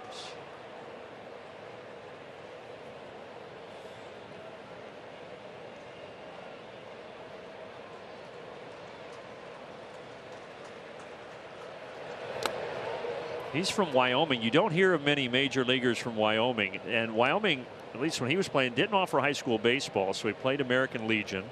But scouts quickly caught wind of this. They're like, wow, this kid can hit, he can field it, and here he is all these years later in the majors.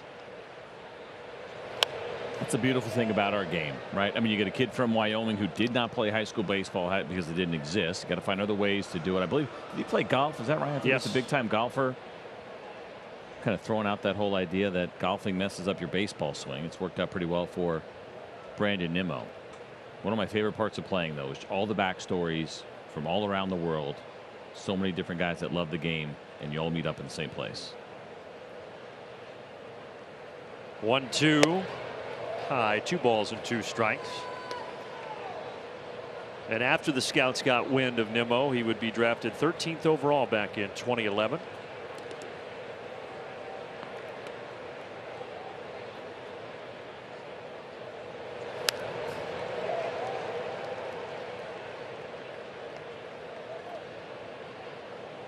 Signed a big contract too a couple of years ago. 8 years, $162 million for Nimmo.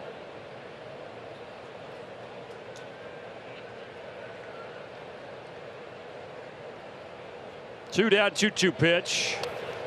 And a full count now.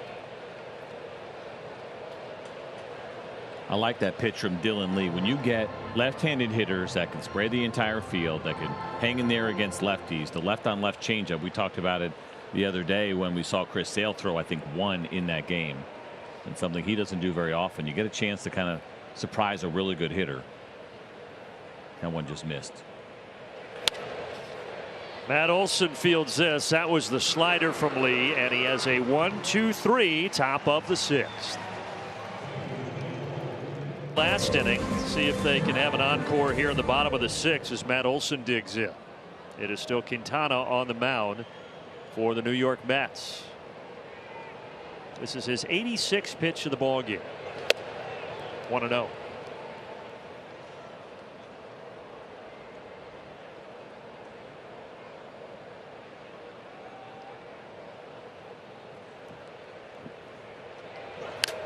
You might wonder, having a pitcher this old, 35 years old, a lot of wear and tear on that body and certainly that arm, you know, how far would the Mets be willing to let him go? In his last start, he threw 102 pitches in 5 2/3. Only gave up 1 run, so they're not afraid to let him get into triple digits early in the season. Drew Smith is loosening in that pin. I'm wondering, since they do have their top 3 arms fresh, are they just having him face the lefty and then maybe Drew Smith comes in to face Ozuna? We'll see. It probably makes some sense. And then, of course, we would likely potentially see Jared Kelenic hit 4 out of the ball. And that's the difference in the game, right? Let's just say they are playing it that way and we see Drew Smith up. You no longer get the lefty up with him to prevent that situation or be ready for that pinch hit situation, because whichever reliever comes in has to face a minimum of 3 batters. I'm just glad they changed that rule way after I was done. I mean, I did that many times. I went back and looked. 88 times that I faced 2 hitters or less. Really? Yeah. It's a big chunk of my career that would have just disappeared. And he got him on the slurve. Matt was out in front. So a strikeout to start the bottom of the 6th. Fourth strikeout for Quintana. And no movement yet from Carlos Mendoza, the new manager for the New York Mets. So perhaps maybe going hitter by hitter. And then if someone gets on, we see a change.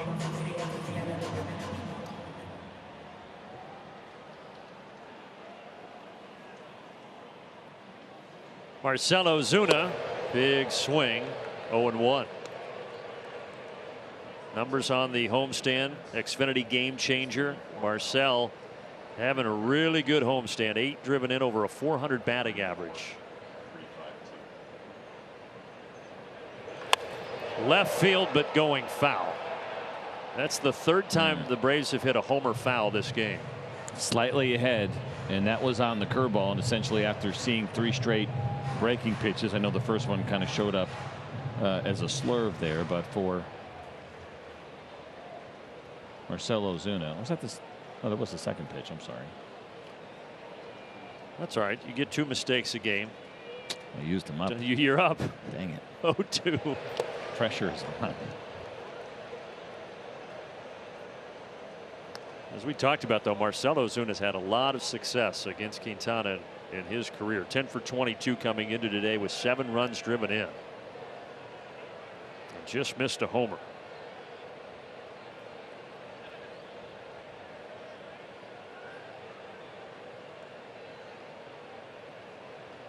Now the 1-ball, 2-strike pitch.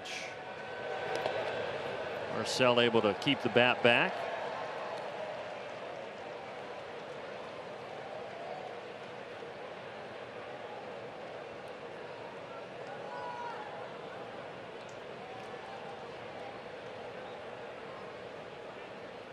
Pitch number 95 of the day for Quintana is grounded foul past third base coach Matt Tuiasosopo.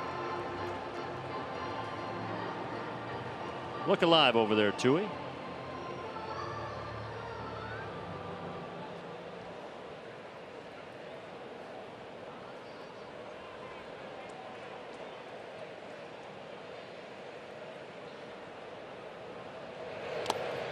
Bouncing 3-2.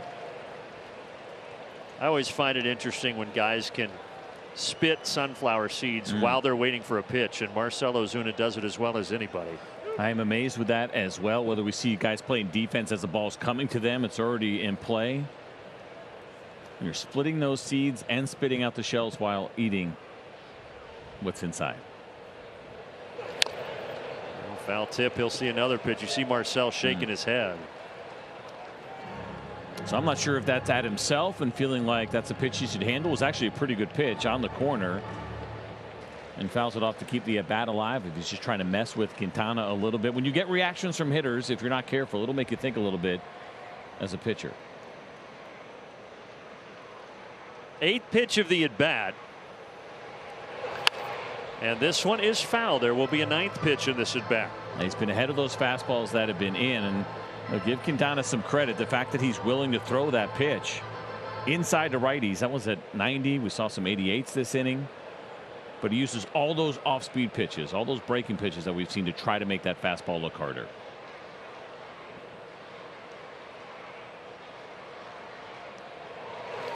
Again, hard hit and foul. So the way this at bat should end is with a mistake, because he's hit his spots really well, and you think, gosh, at this point he's getting ready to throw pitch number 100. He's got to be fatigued to some degree. He hasn't given in yet. Marcel's done an excellent job of fighting off those tough pitches. Our first 10-pitch at bat of the day. This one fair. Marcell Ozuna earned that single, and he has a 10-game hit streak.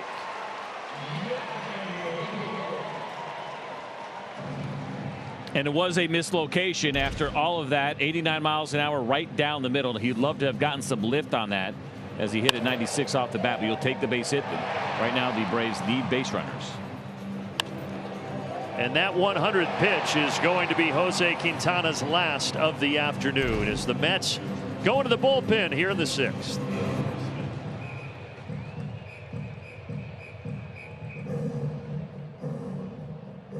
Down by the dugout, take in batting practice as well, and a memorable, unforgettable night for Joshua Lester, and well done by the Braves and Tyler Matzik, guys. This is really what it's all about here at this level. Yeah, you said it, giving back, and nobody does it better than the Braves, and hats off to Tyler Matzik for making a special day here at the ballpark. Let's make it a special finish with a big comeback win. Well, here comes Drew Smith. He's fresh, has not pitched in a few days. Adam Duvall will stay in.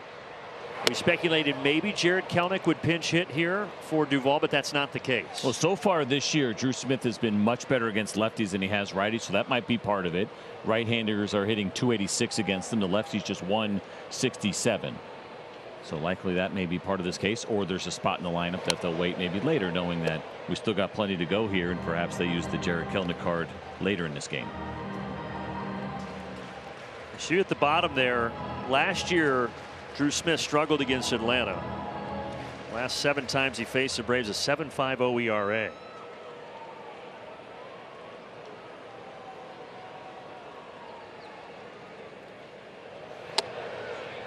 That catches the corner, 1-2.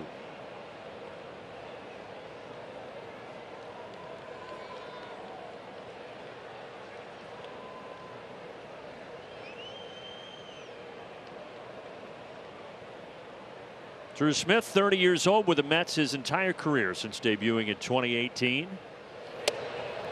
And the count evens up.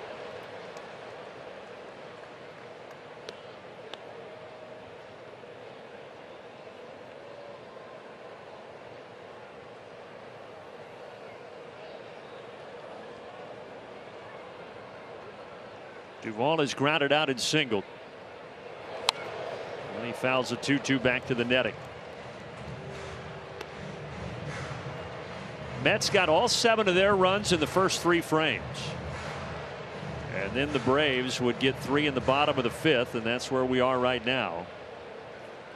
And the rubber game of what was once a 4-game series and now a 3-game series because of the postponement yesterday. And a foul tip that is caught by Alvarez for a strikeout. It's a good slider here from Drew Smith, and he located it perfectly. Probably finished is maybe just off the plate a little bit, but that had a lot of plate coverage the entire way. And with 2 strikes, you just can't let it go by.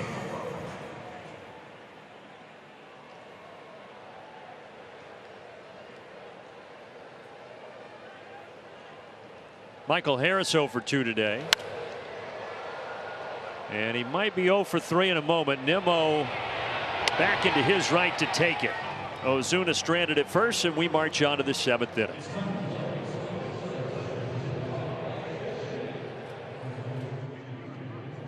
They had nothing to do with it. I know my history. I know who I am. I'll embrace that a little bit. When I got the job, I actually put that together. A little font with the date on there. I actually put that on there. You're a good sport about it. Line to left for a single by Marte to start the 7th. And wasn't it you, or was it Chipper, that told you it was his first right-handed So home? I go to camp with the Braves 9 years later in 2004 and meet Chipper for the first time, and he just felt that it was something he wanted to share with me. Very important right off the bat. Did you know, CJ, that my first right-handed home run came off of you 9 years ago? I said, well, now I know now, but did not know at the time. So great to meet you, Chipper. Yeah, Thanks. This is going to be awesome. Greg Maddux started that game. Oh, did he? So listen, I was 22 years old. I was in college almost a year prior to that. And I'm facing the Atlanta Braves with against Greg Maddux. I got to hit against him, which is just, it was wild, man. It was wild. There was obviously a lot of great players on that 95 team. It was something else. What an experience. I think it was my 3rd start in the big leagues. Of course, that was coming off the 94 strike. Taking off for second, Marte, and the throw a little wide, so he will steal it. I remember coming off the 94 strike. That season started late. Yep. And the Braves, of course, would win the World Series that year. I'm assuming next break will show the strikeout in his 3rd at bat. Just making an assumption. Did you get him on 3 pitches? No, it was a full count. It was a terrible pitch. He really struck himself out as opposed to be striking him out. But they all count the same. That's right. Looks the same in the scorebook. Austin Riley, this one off his glove, and he cannot recover. It's uncharacteristic. Braves defense so solid through the first 10 games, but have had a few hiccups here this afternoon. There's something weird about defense where sometimes games take on a feeling. And again, you can see that ball skip away to the right. We've seen some hops here that maybe have caught these guys by surprise. We saw the Michael Harris play where he kind of misread it, came in, then tried to go back and didn't get there in time. But I've heard players talk about it too, that there can be days where defense just doesn't feel right. You feel like you're in a little bit of a defensive slump, and maybe that's the case here this afternoon. It was 7-0, now 7-3. Braves would like to try to keep it there, but nobody out. 2 on, and here's Pete Alonso.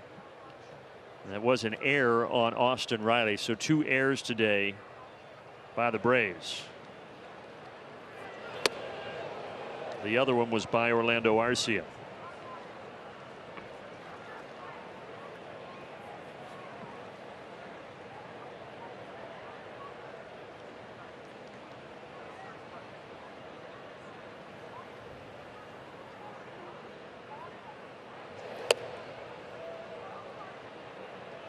Three 3-0 here from Dylan Lee.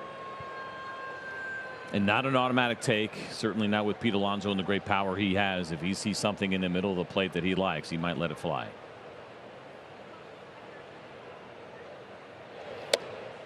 But it's outside. A 4-pitch walk, and the bases are loaded now.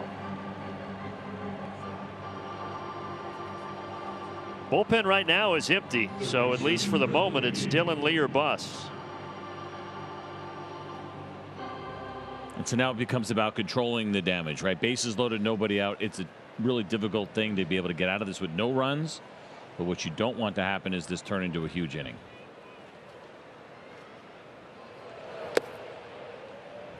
5 straight balls as a slider misses downstairs to Brett Beatty.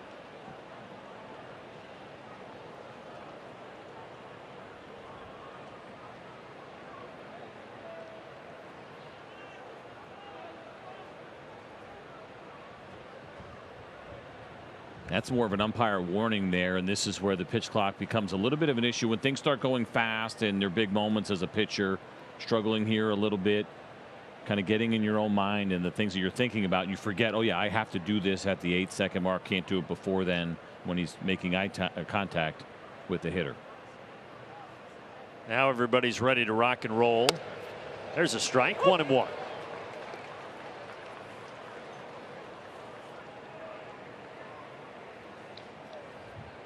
Beatty, the 12th overall pick by the Mets back in 2019. Was a rookie last year.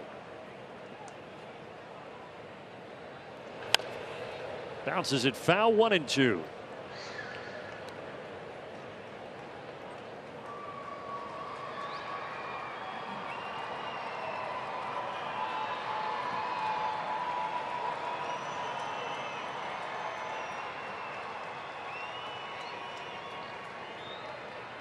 Braves could use a strikeout here. They've only had one today. Adam Winans back in the first inning. Foul ball, and it stays 1-2.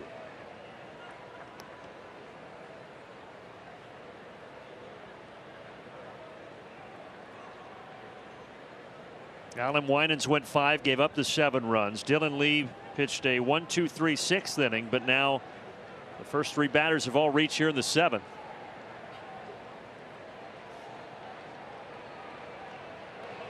Struck him out. Slider, awkward swing from Beatty, 1 away. And that is huge now. Now you can start thinking about getting out of this inning potentially without any runs. It's a slider at the top of the zone. And you're right, Brett Beatty fooled by that one. Almost trying to take that emergency hack and foul it off, and instead he missed it. Now Francisco Alvarez 1 for 3 today with an RBI double.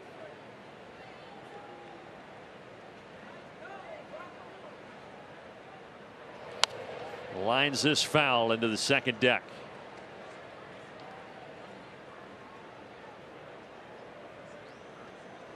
Well, the Braves built up Lee in spring training for this role to go multiple innings. He's trying to get through 2 here. Here's his 29th pitch. Ground ball off his glove. Throws to first and does get the out. Run scores, but you can't help but wonder, CJ, if that gets by him and goes to Arcia, would it be a double play? It looked like it was going to be tailor-made off the bat. We've talked about this quite a bit already this year. Your instincts as a pitcher are to get this ball. Yeah, absolutely a pretty easy 6-4-3 double play, likely to end the inning. But you're thinking about fielding this, and with 2 outs, the throw would have gone to second base. Even if he fielded that cleanly, they probably turn that double play. But again, instincts, and in Dylan Lee's mind, he's probably thinking, I stabbed that ball, I go home. And we've got 2 outs. And maybe we throw it down to first for a double play there. Stay tuned for the stretch, fueled by Georgia Natural Gas, after the top of the 7th inning concludes.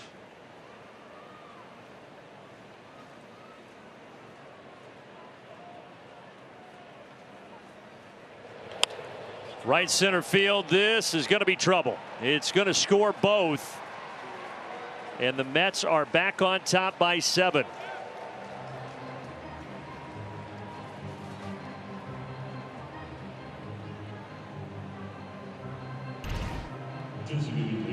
Slider here, 83 miles an hour. Not a bad pitch. It's down and away. Now, we've seen this a couple of times this afternoon from Jeff McNeil, where he's gone out and he's hooked the baseball on pretty good off-speed pitches that are down and away from him. And we keep using this phrase, like feeling like one of those days, right? Couple of bad breaks early on, balls bouncing certain ways for guys. And then what we just saw there, which was nearly get out of a bases loaded, nobody out situation. And instead, it's 3 more runs across the board this inning. And McNeil has driven in 3 of the 10 for the Mets today.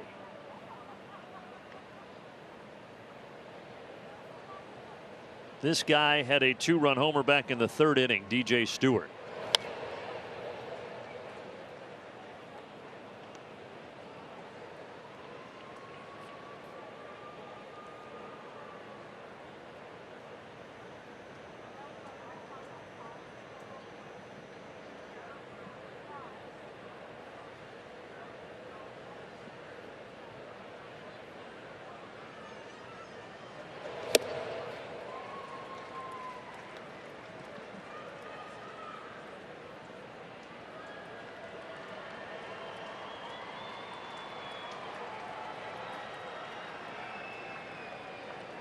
2 outs, 1-2 pitch from Dylan Lee coming. Struck him out. Got the call to send us to the stretch in a 10-3 game.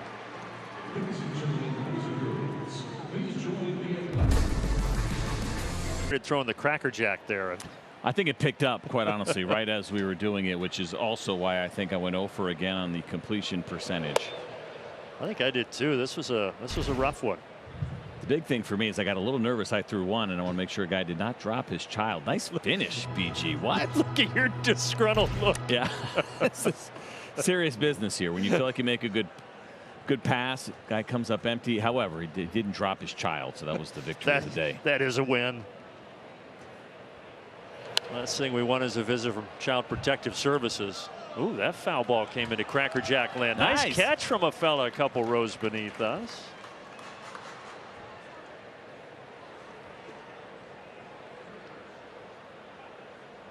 Drew Smith still out there. He got the last 2 outs in the 6th inning.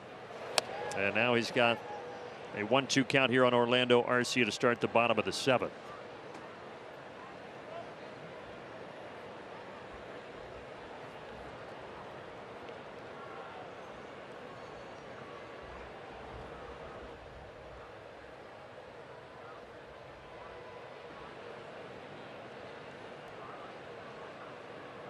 Smith deals low and away. So Darren O'Day, former Brave, working the radio broadcast today. Before the game, he brought us over paperweights. And I'm actually very glad that he did, because it's kept us from papers blowing all over the booth here. I'm wondering, does he do a lot of work with paper? Because there's a lot of paperweights he brought over here. McNeil knocks it down and makes a play. He came over, he opened up this big bag. It's like, what is Darren bringing us? He goes, you guys need some paperweights? Like, wow. There he is with the great Ben Ingram and the great Jonathan Chadwick producing in the back there just next door to us. Obviously prepared with sunglasses. You mentioned at the very beginning that you and I are without sunglasses. And there they both are, perfectly prepared like a couple of veterans.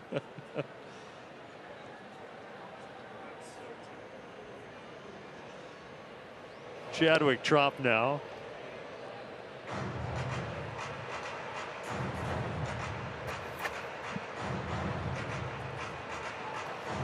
He got the scoring started for Atlanta, had a 2 RBI double to the gap in right center in the 5th inning.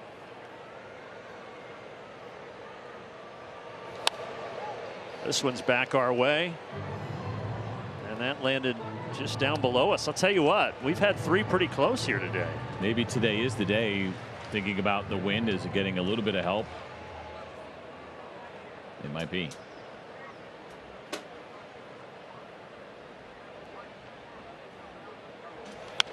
Here we go. And again, a lot of activity. 1 and 2. I do get nervous when I see the front row standing up and you realize the ball's going to be short of that section and people start leaning over. Exactly what happened there, but everybody okay. And the guy that I was talking about that was holding his kid was pretty close to the previous foul ball that the older gentleman ended up catching. I'm with you, though. Everyone leans over. You just kind of hold your breath, because you want that baseball so bad sometimes you forget where you're at.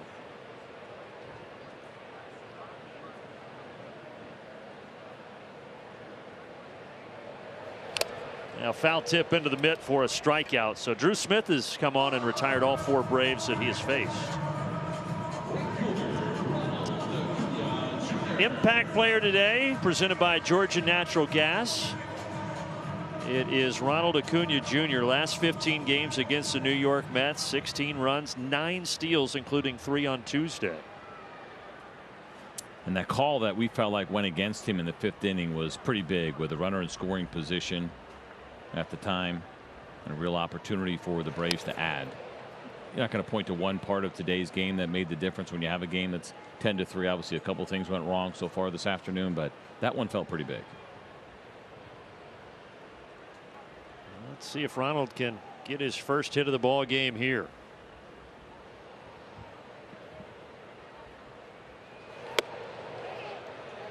Check down, and Chad Fairchild says he went.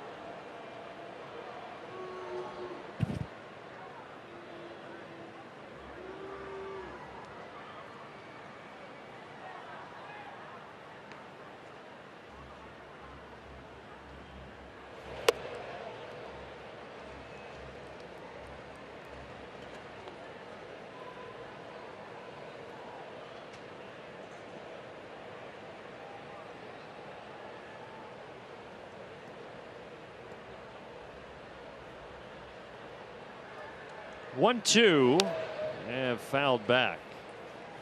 Still have not seen Adam Ottavino, Brooks Raley in this series either out of that Mets bullpen. So they are pretty fresh down there, and they've got a 10-3 lead here in the 7th. But right now, Drew Smith cruising since entering the game in relief of Quintana.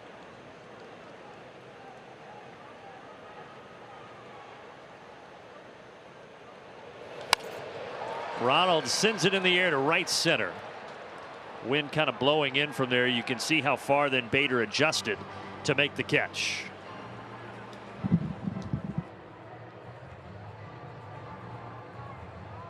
Matzik has taken it a step further, designing meticulously t-shirts with help from our friends at RotoWear. And they have made these shirts, unveiled them in spring training. They have been a hit around the clubhouse, guys. And CJ, I know you're not surprised, a left-handed reliever coming up with that idea. Amazing idea, and I love it. And I'm wondering where the other mayor is going to show up, because I've been here just a brief time and very quickly have picked up on the fact that Jeff Francoeur is the mayor of Truist Park. My goodness, so if we get another one made. But that's an amazing shirt. First of all, the graphics on there are just terrific. RotoWear never misses. We need one of those. That's pretty good stuff. I kind of pictured Frenchie like in the top hat and maybe a sash going across, right? Mayor of Truist Park. I'd like to see that. Waving from the back of a convertible as he goes through the outfield. Man of the people. Tyler Matzik here in the 8th inning. 1-2 downstairs to Harrison Bader batting 9th in the order. Very curious though if Wiley Ballard is going to take his pink little suitcase that our producer Gretchen got for him down to the trip to Miami and on to Houston. That was the rookie hazing that he had to endure on the last road trip. Long run for Harris, and he'll have to take it off a bounce. It is 11 hits now for the Mets. This is what we're talking about. This is what Wiley had to carry on the last road trip. Have we confirmed the contents of that bag? Do you know what's actually in it? I mean, is it legitimate equipment, things that we need, or is it just full of goodies? I think there's a couple Hello Kitties in there. Look at that. He handled it like a champ. And the players loved it. It kind of good icebreaker. Well, there's another hit. This one also to left center. This one, though, is going to roll all the way to the wall. Bader is going to score, and Nimmo is going to have a stand-up triple.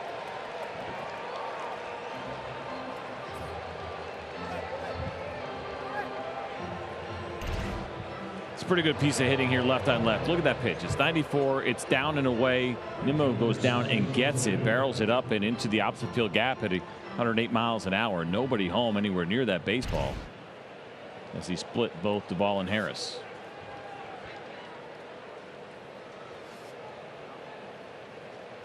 And now Marte as the infield comes in here.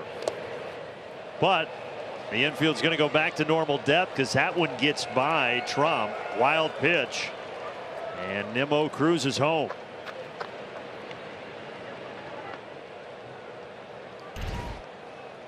Take a look at this four-seam fastball. Looks like it's spiked here from Tyler Matzik, and a tough one. That had some side spin on it. That might have been a hard slider there. I mean, his slider usually is in the mid to low 80s. Or maybe he just cut that fastball, almost acted like a cutter with some depth to it. Well, the Braves had trimmed it to 7-3, but now 5 unanswered from the Mets, and they have blown it open here in the 8th inning. And another hit. So 3 straight hits to start the 8th inning for New York. You know, guys, that backpack, first off, I don't think I was in the target demographic because it's not quite tall enough for me. I thought it looked great. I was having to bend my knees there, but the best part was I sent my family a picture of it because they got a big kick out of it. My sister chimed in and said, "Oh my gosh, Wiley, I had the same backpack when I was in 3rd grade." So she was very excited. It's one of the reasons I got her tuning into the Braves games now, is for a chance to see that in front of everybody. Wiley, what was inside? Well, truth be told, we did have some batteries in there, but also I have a nice little lunch pack that is themed with the backpack. And so, you know, I made a PB&J at home, brought it along, and Do you have a little thermos with some 2% milk or something? It was actually chocolate milk. Oh, chocolate milk, even yes, better. Yes, yeah. chocolate milk. So. Yeah, hopefully it was Yoo-hoo. Yes. Yeah. Yes, the Yoo-hoo. I've been drinking Yoo-hoo for a long time. You won't be surprised to hear that. Some Lunchables, Goldfish, all the good little kid treats. He was a good sport about it. That's just gold video, though. You see the big league plane there, Wiley rolling up. You pan down, and he's got a little pink backpack. Francisco Lindor awaiting a 1-1 pitch here from Tyler Matzik.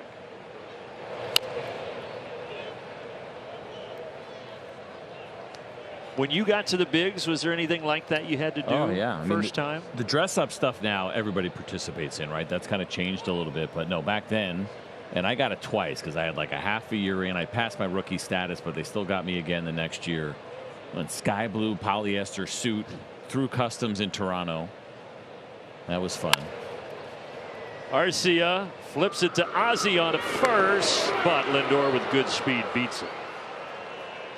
Polyester blue suit. Yeah, I mean, now we're far enough away that I feel like those things are coming back a little bit. But yeah, so I had that one, then had like a first year they got you dressed up, and it's just a really awkward. Had like a leather vest on. It was, yeah. I don't think there's any pictures, thankfully, at least not that I have. So in my mind, I'm picturing the suit that Lloyd and Harry wore Pretty during much. Dumb and Dumber. Is that accurate? That is really close to how it looked. Because that's what I want it to be.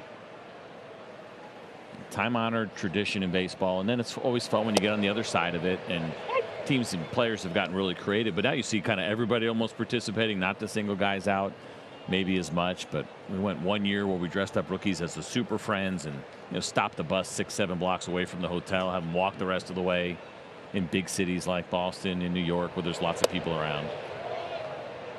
All part of the fun.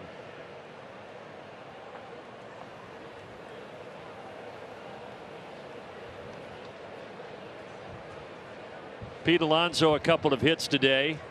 Mets 12 runs on 13 hits. Their biggest offensive output of the season here.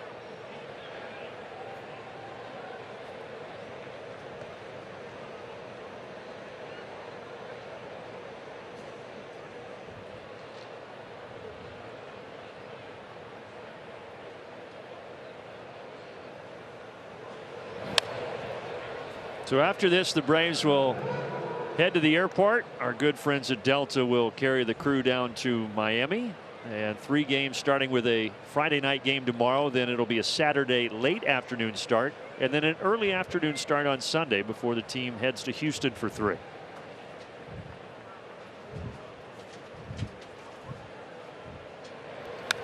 That wind is really picking up. It almost feels worse kind of up here where we are at the 300 level going through the booth than what you see with the flags. The flags are moving a little bit, but it is strong up here. Yeah, you're right. You look at the flags, it's deceiving. Up here, papers are flying everywhere.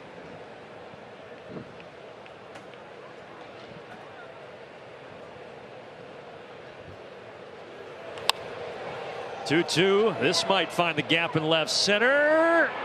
No, it won't, because of a great play by Adam Duvall, robbing Pete Alonso of his 3rd hit of the game.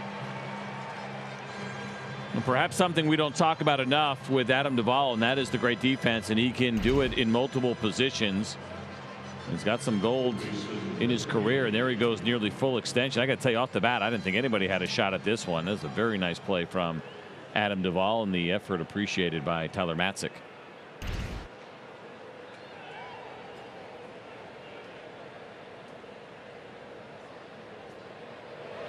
Mentioned that Gold Glove won here in 2021, or at least part of the season was here. Miami then to Atlanta during the 2021 World Series title year. Also led the National League in runs driven in that season. That is an accidental swing by Beatty, but Ozzie with a quick flip to Orlando Arcia ends the top of the 8th.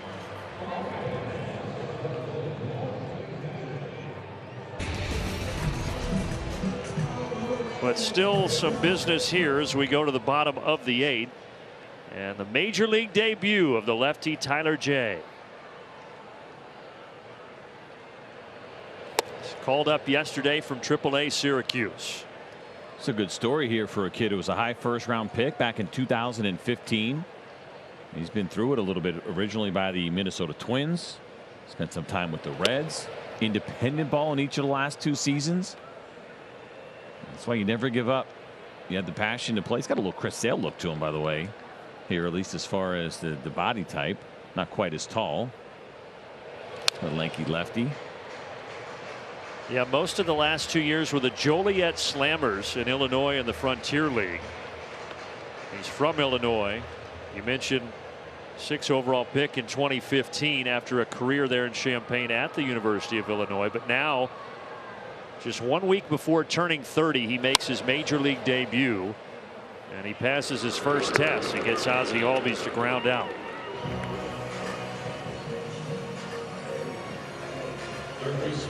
So one of the other cool things that Baseball Reference does is they track every major leaguer total numbers. And if multiple guys make their debut on the same day, then you get the same number. But we are 23,157 players now in our game's history, which, if you think about it, barely fills this park up halfway, that have ever put on a big league uniform and played in a game. But he will now have himself a number, which is pretty cool. Special moment, especially with what he's been through to get here. Austin Riley is 0 for 3. And he takes that outside 1-0. Assuming, of course, he has the MLB debut patch. We brought that up the other day. And I had a friend of mine tell me, he's like, listen, man, he's like, those things have a ton of value. It does go through tops, even for no-name players. Riley is going to have extra bases. This will be a stand-up double for the Braves' third baseman. You get your first out. Now your first hit that you allowed, and it's an extra base hit for Austin Riley off an 88-mile-an-hour cutter. You know, lefties throwing cutters to right-handed hitters, you got to get them all the way in. If they're in the middle of the plate, they become a pretty hittable pitch. You get it in on the black, and chances are a hitter can keep it fair. It's going to be at the third baseman. I don't love those pitches in the zone, though, from lefties.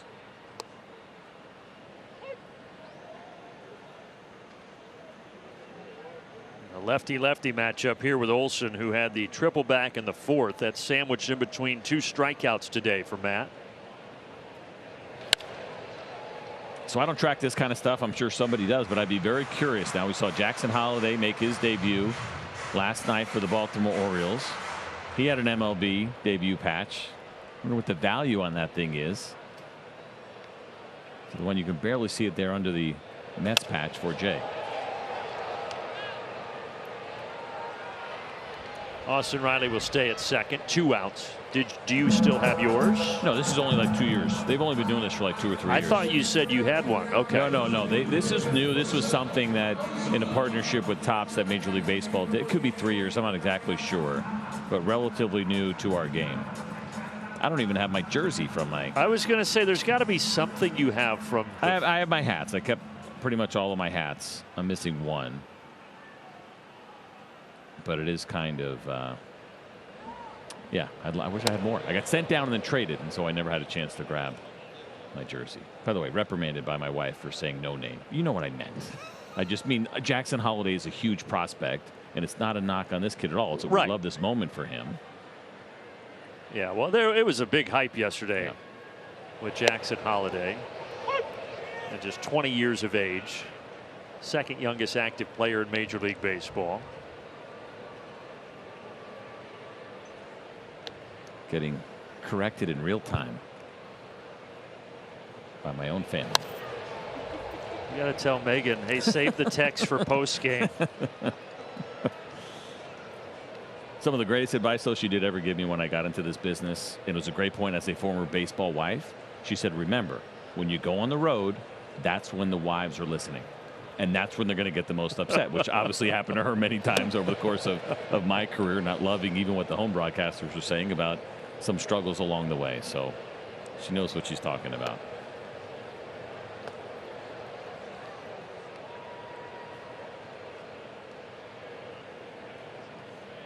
Two outs. Riley at second. 2-2 pitch. Bouncing it. And that's a wild pitch that will move Austin Riley to third base.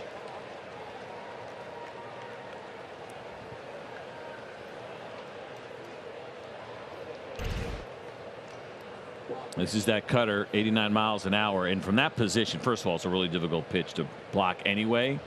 But Alvarez knew that this was going to bounce high because it was so far in front of him. He just kind of like turned his head to the side a little bit and hoped for the best. Get him in the ear? He's pointing to where it hit him, kind of on the side of the face, I think.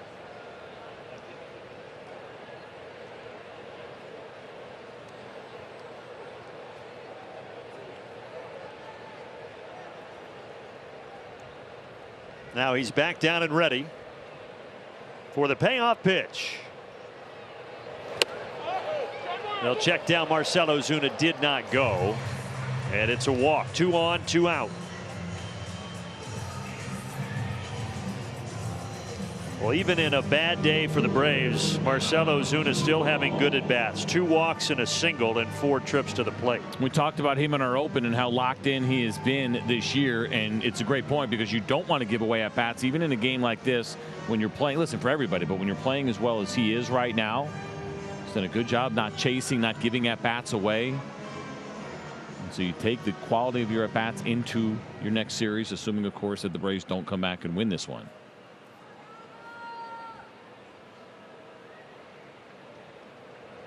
Duvall, backhanded by Beatty. Oh, that was a really nice play by Brett Beatty at third base. That saved a run.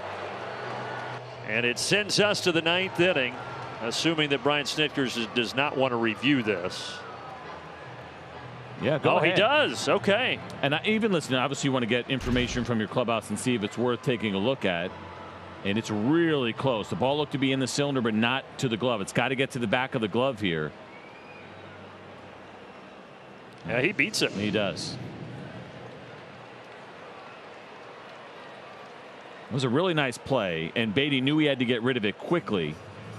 And for Pete Alonso, you know, it's not a fair criticism, but you see where his left foot is and how it's basically pointed to right center field at that point. Yeah, I think he thought the ball was going to be further to his right. So once you lunge, you've already committed. You can't change. And then he had to come back and try to catch the ball. If he stepped more toward the ball, we're probably not having this review. And so that misread of the throw and where the ball was going to bounce saved the Braves and keeps this inning alive. Call reverse, 12-3 rather now.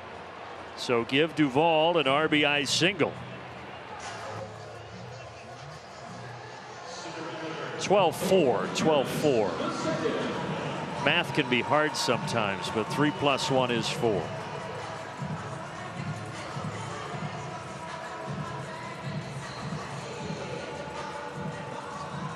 Tyler J thought he had himself a shutout inning there, and instead, because of that play and because of instant replay, he's got a run, and the Braves are very much alive. And he's got to deal with Michael Harris, who, as we have documented, has hit so much better since the middle of last year against lefties. 3 flyouts today for Harris. All to the outfield, to left, right, and center.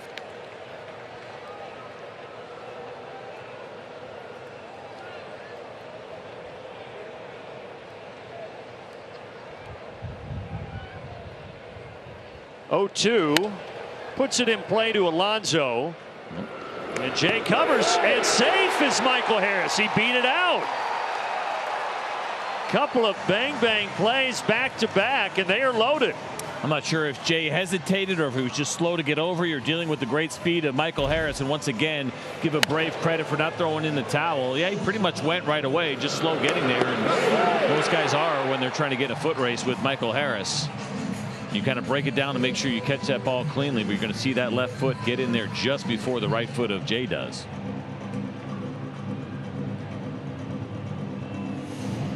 Good call by Chad Fairchild, and now a meeting on the mound as the Braves have loaded the bases here.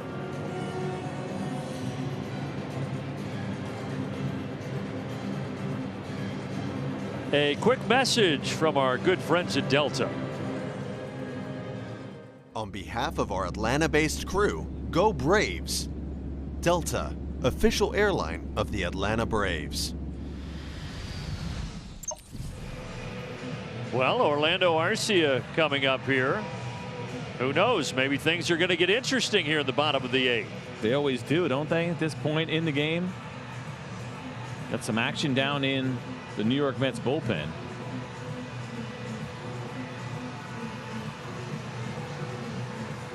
Adam Ottavino is getting ready.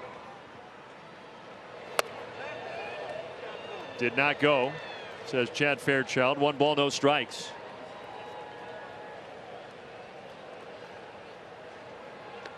For whatever reason, the 8th inning has been very kind to the Braves. They've scored more runs in this inning than any other for themselves, but also more runs in the 8th inning than any other team in Major League Baseball.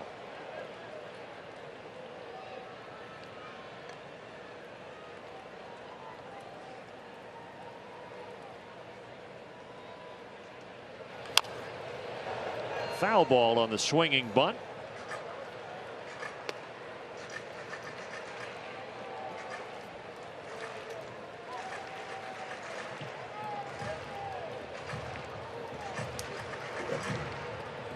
This is the 11th game of the season. The Braves have scored 18 runs in the 8th inning so far this year. Let's see if Orlando Arcia can add to that total.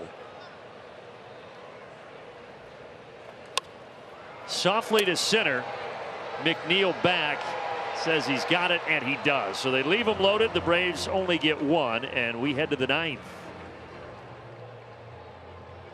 Opportunity against his former club, and utility in every sense of the word. You'd think maybe, okay, he can play every position on the infield, but he can also get on the mound. And the rules have changed, and when you can actually use position players pitching, as we take a look at Forrest Wall, who's also entered the game in right field, and that is that it is up by 8, down by 10. Those are the rules where the score has to be in order for a position player to get in the game. So a beer league softball slider goes in there, and Alvarez knocks it to left field for a single. But as you said for Guillorme, this is his former team, parts of the last 6 seasons with the New York Mets, and then the Braves signed him to a 1-year deal in January.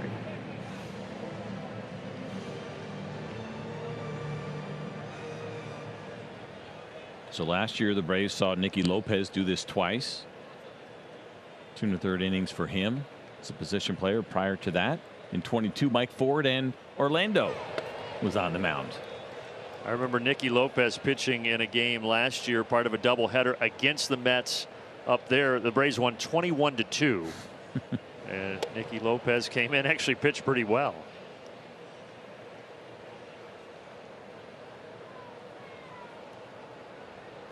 Unfortunately, here today, the Braves are on the wrong end of it. Part of the new rules that became really important in Major League Baseball, I think the big reason behind that is it just had gotten a little bit out of control. That you saw teams using position players more than Major League Baseball really wanted to see it. So they make those adjustments that you can't just do it unless there's a significant difference in the score. Missing outside, so the first 2 reach.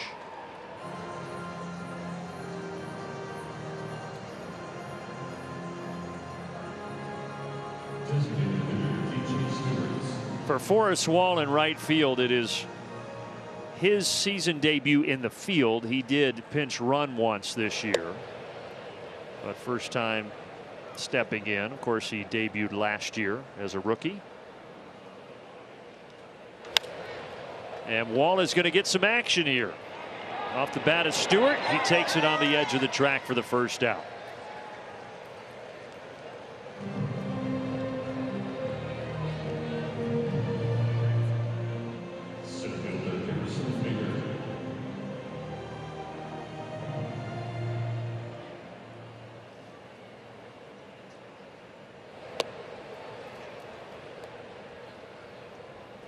Tomorrow in Miami, Max Fried will tow the rubber for Atlanta, then Chris Sale, then Charlie Morton Saturday and Sunday. As Bader singles through the right side, they are loaded as Alvarez stops at third.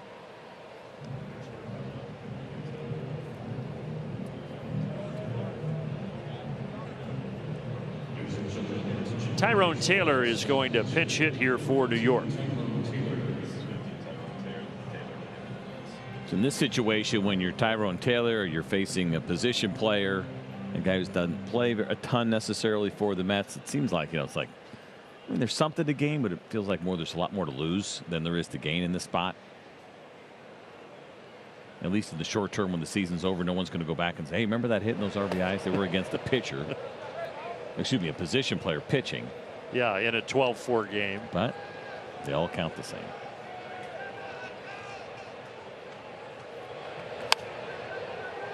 Duvall's going back. This one is over his head and into the bullpen. It is a grand slam home run off the bench for Tyrone Taylor. And it is now 16-4.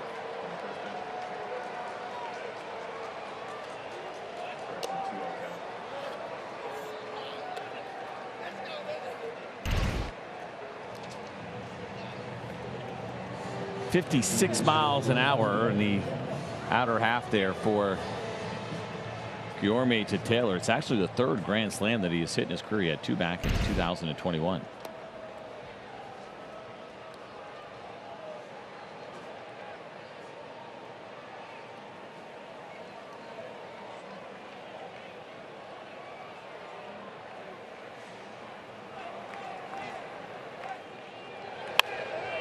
Hard hit to Orlando Arcia.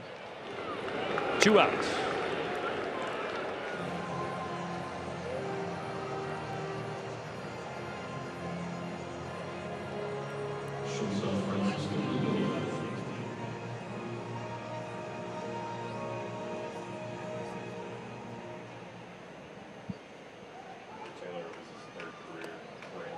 Francisco Lindor 0-1. Got a single in 5 trips today. Well, the Mets had 1 in the first, 2 in the second, 3 in the fourth, and they've been in control ever since. Atlanta started to claw back with 3 runs in the 5th inning, but the Mets, with 3 more in the 7th, put the game back out of reach.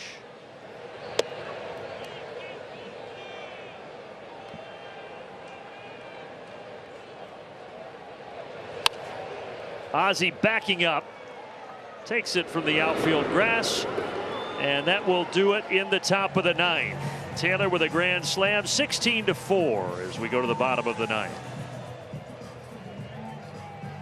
As Atlanta comes to the plate here, starting with Chadwick Trump. And Tyler Jay is going to get a chance to pitch a second big league inning here in his major league debut.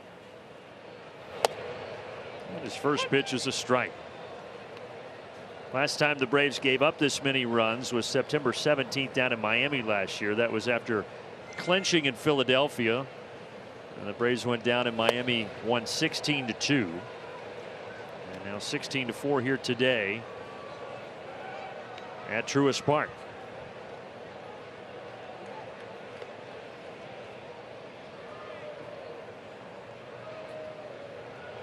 It's been 7 years since the Mets have scored this many against the Braves. Only 6 times now in franchise history for these two clubs when they go up against each other.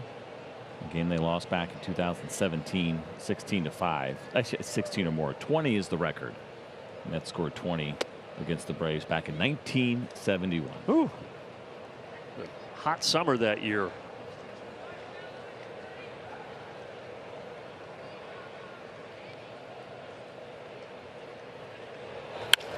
Chadwick Trump has been one of the bright spots today. A couple of hits, a couple of runs driven in.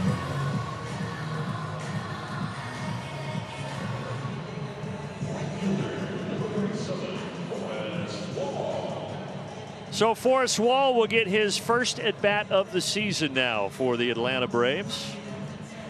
Last year he was 6 for 13 at the plate, had a homer, and he had 5 stolen bases in 6 attempts last year as well. Ground ball here to second. He is a hard man to double up. He beats it out.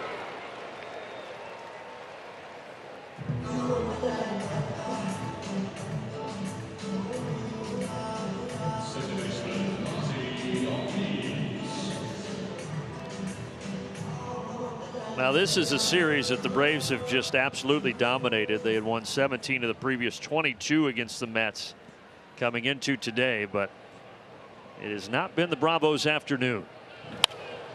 Single there for Ozzie Albies, though.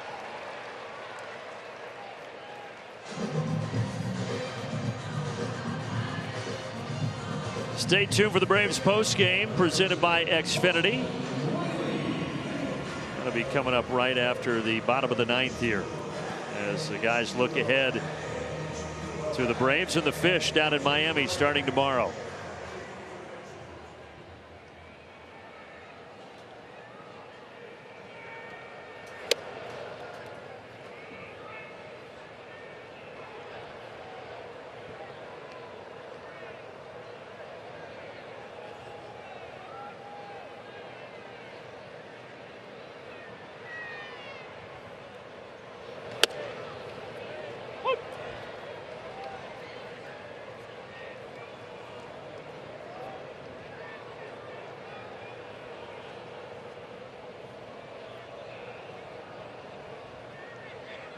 One from Jay.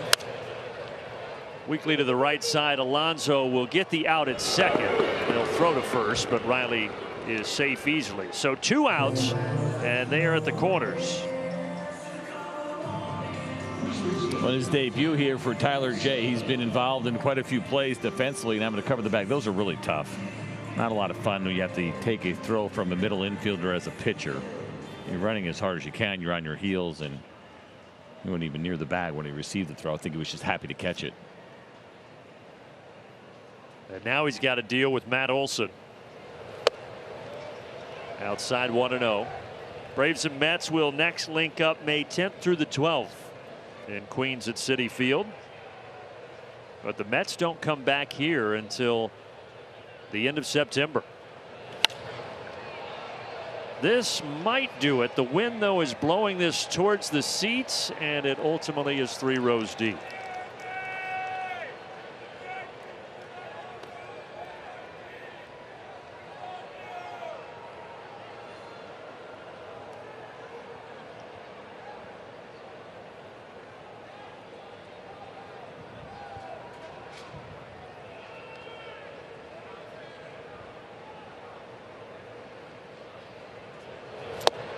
One and two. Braves down to their final strike here.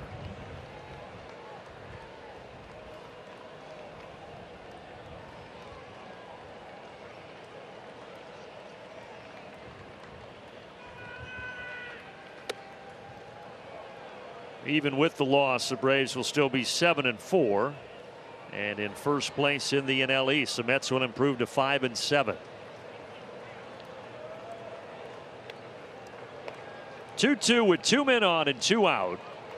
And that will do it. A sweeper strikes out Matt Olson. And the Mets win 2 of 3 here in the series at Truist Park. Started out as a day that felt like there was a couple of bad breaks going against the Braves, and then the Mets eventually opened it up, and they came in kind of limping into the series, but they swung the bats pretty well. And for Tyler Jay, he makes his major league debut, so congratulations to him. But we reset as we head to Miami tonight. And that first pitch tomorrow, a little after 7, will go on the air tomorrow night at 6:30. But don't forget, we have Braves Live postgame presented by Xfinity coming up right now, so don't go anywhere. They'll talk about that series down against the Marlins. For our entire crew, Gretchen Caney and Andrew Greathouse and everybody in the truck, for Wiley Ballard downstairs, CJ Nitkowski to my left, I'm Brandon Gaudin signing off and saying so long.